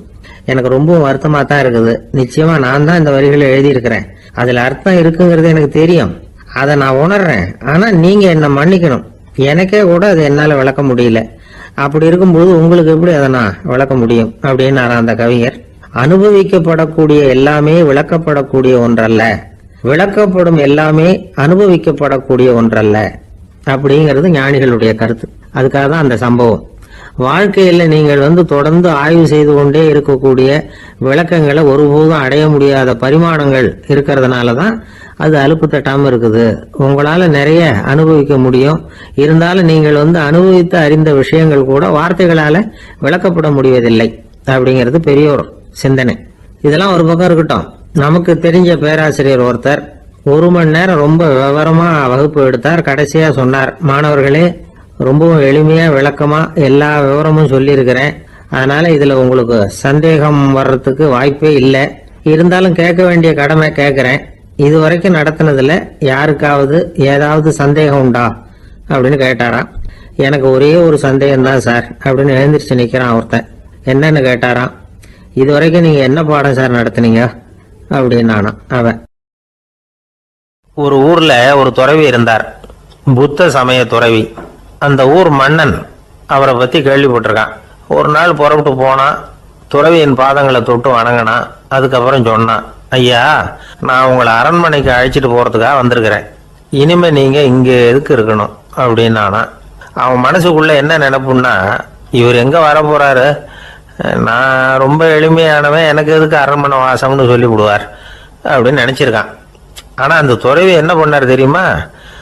அப்படியா, சரி போகலாம், வா, போய் உன் ரதத்தை கொண்டுட்டு வா, அரண்மனைக்கு போகும்போது அதுக்கு தகுந்த மாதிரி ஆடம்பரமா போகணும் அப்படின்னு விட்டாரான். துறவி இப்படி சொன்னதும் அந்த மன்னனுக்கு மனசுக்குள்ள சந்தேகம் வந்துட்டுது. இவர் உண்மையிலேயே துறவி தானா, ஏமாத்து பேர் வழி மாதிரி தெரியுதே அப்படின்னு நினைச்சிருக்கான். இருந்தாலும் இனிமே என்ன பண்றது, சொல்லியாச்சு. ரதத்தை கொண்டுகிட்டு வந்தான். துறவி ஏறி உட்காந்தார். பக்கத்துல ராஜா. அவர் ரொம்ப உற்சாகமா வரார். இவன் ரொம்ப சோர்ந்து போய் வரான். துறவி மரத்தடியிலேயே வாழ்ந்து பழக்கப்பட்டவர். அரண்மனையில எளிமையா ஒரு இடத்துல உட்காந்துக்குவார் அப்படின்னு நினைச்சான். ஆனா அப்படி இல்லை. அரண்மனைக்கு வந்த உடனே அந்த துறவி அதை கொண்டுட்டு வா இதை கொண்டுட்டு வான்னு சொல்லி உத்தரவு போட ஆரம்பிச்சுட்டார். அரண்மனையில இருந்தா அரசனை மாதிரி இருக்கணும் அப்படிங்கிறார். ராத்திரி பூரா சௌரியமா தூங்கினார். பகல்ல அரண்மனை தோட்டத்துல உலாவ வேண்டியது, நீச்சல் குளத்துல குளிக்க வேண்டியது, இப்படியே பொழுது போக்கிட்டு இருக்கிறார். அந்த அரண்மனையில துறவி மகிழ்ச்சியா இருக்கிறார். மன்னனால அப்படி இருக்க முடியல. அவருக்கு எந்த கவலையும் இல்லை, இவனுக்கு அரசாங்க கவலைகள். துறவி அப்படி இருக்கிறத இவனால தாங்கிக்க முடியல. ஒரு நாள் அவர்கிட்டயே போய், நான் உங்ககிட்ட கொஞ்சம் பேசணும் நானா. துறவி பார்த்தார்.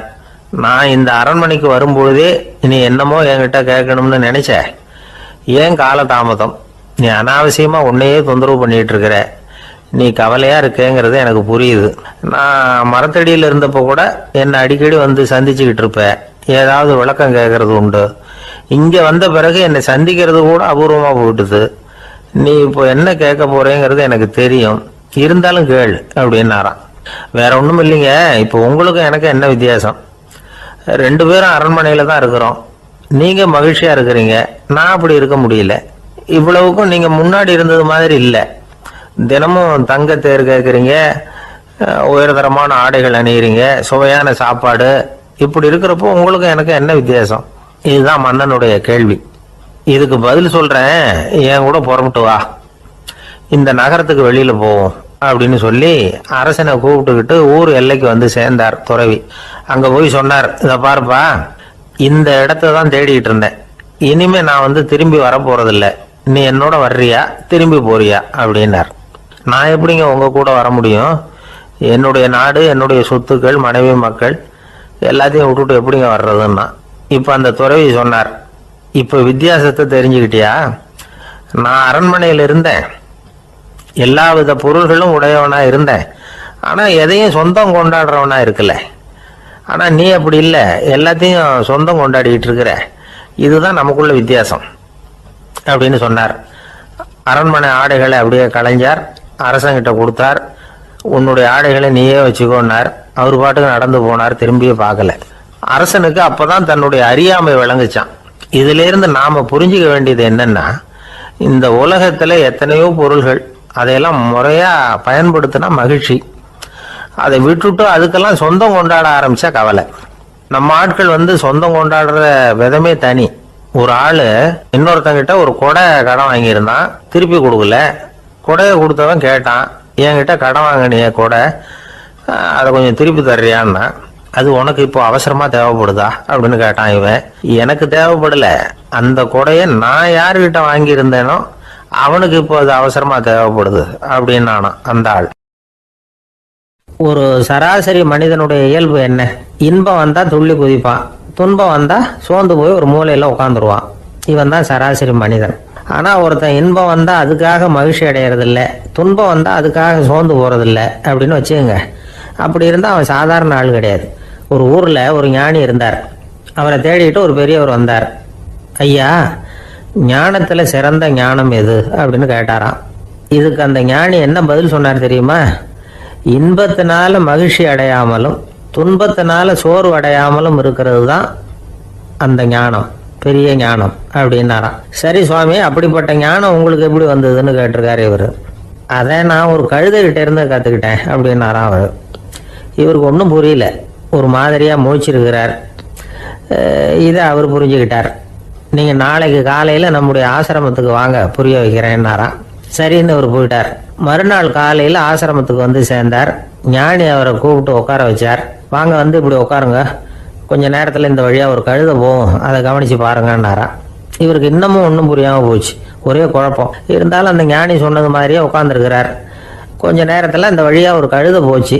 அது முதுக நிறைய அழுக்கு மூட்டைகள், அதை சுமந்துக்கிட்டு போகுது. ஒரு செலவு தொழிலாளி அதை ஓட்டிகிட்டு போகிறார். கொஞ்சம் தூரத்தில் ஒரு ஆறு இருக்குது. அங்கே போய் துணியெல்லாம் சுத்தப்படுத்திக்கிட்டு சாயந்தரமாக திரும்பி இந்த வழியாக வருவாங்க. ஞானி சொன்னது மாதிரியே இந்த பெரியவர் அழுக்கு மூட்டையை சுமந்துக்கிட்டு போகிற அந்த கழுதையை கவனிச்சார். கழுதை போயிட்டுது. அதுக்கப்புறம் ஞானியை திரும்பி பார்த்தார். இப்போ அந்த ஞானி சொன்னார், சாயந்தரம் வரைக்கும் நீங்கள் இங்கேயே இருக்கணும்னார். அதே மாதிரி இவர் இருந்தார். சாயந்தரமாக அந்த ஞானி சொன்னார், ஐயா, இப்போ கொஞ்ச நேரத்தில் அந்த கழுதை இந்த வழியாக திரும்பி வரும், அதையும் கவனித்து பாருங்கன்னார். இவரும் கவனிச்சு பார்க்குறார். கழுதை வந்தது. அது முதுகில் சலவை செய்யப்பட்ட துணி மூட்டை. அது பாட்டுக்கு சுமந்துக்கிட்டு போய்கிட்டு இருக்குது. பெரியவருக்கு ஒன்றும் புரியல, பொறுமை இழந்துட்டார். சரி சுவாமி, இந்த கழுதைக்கும் உங்கள் ஞானத்துக்கும் என்ன சம்பந்தம் அப்படின்னார். இப்போ அந்த ஞானி விளக்கினார். ஐயா, இந்த கழுதை இதே மாதிரி தினமும் காலையில் அழுக்கு மூட்டைகளை சுமந்துக்கிட்டு ஆற்றுக்கு போகுது, மாலையில் வெண்மையான சுத்தமான துணிகளை சுமந்துக்கிட்டு திரும்பி ஊருக்கு போகுது. காலையில் இது போகும்பொழுது முதுகில் அழுக்கு மூட்டைகளை சுமந்துக்கிட்டு போகிறோமேங்கிற வருத்தமும் அதுக்கு கிடையாது. சாயந்தரம் திரும்பி வரும்பொழுது சுத்தமான துணிகளை சுமந்துக்கிட்டு வர்றோமேங்கிற மகிழ்ச்சியும் அதுக்கு இல்லை. இதை பார்த்து தான் நானும் அது மாதிரி ஞானத்தை கற்றுக்கிட்டேன் அப்படின்னாராம்.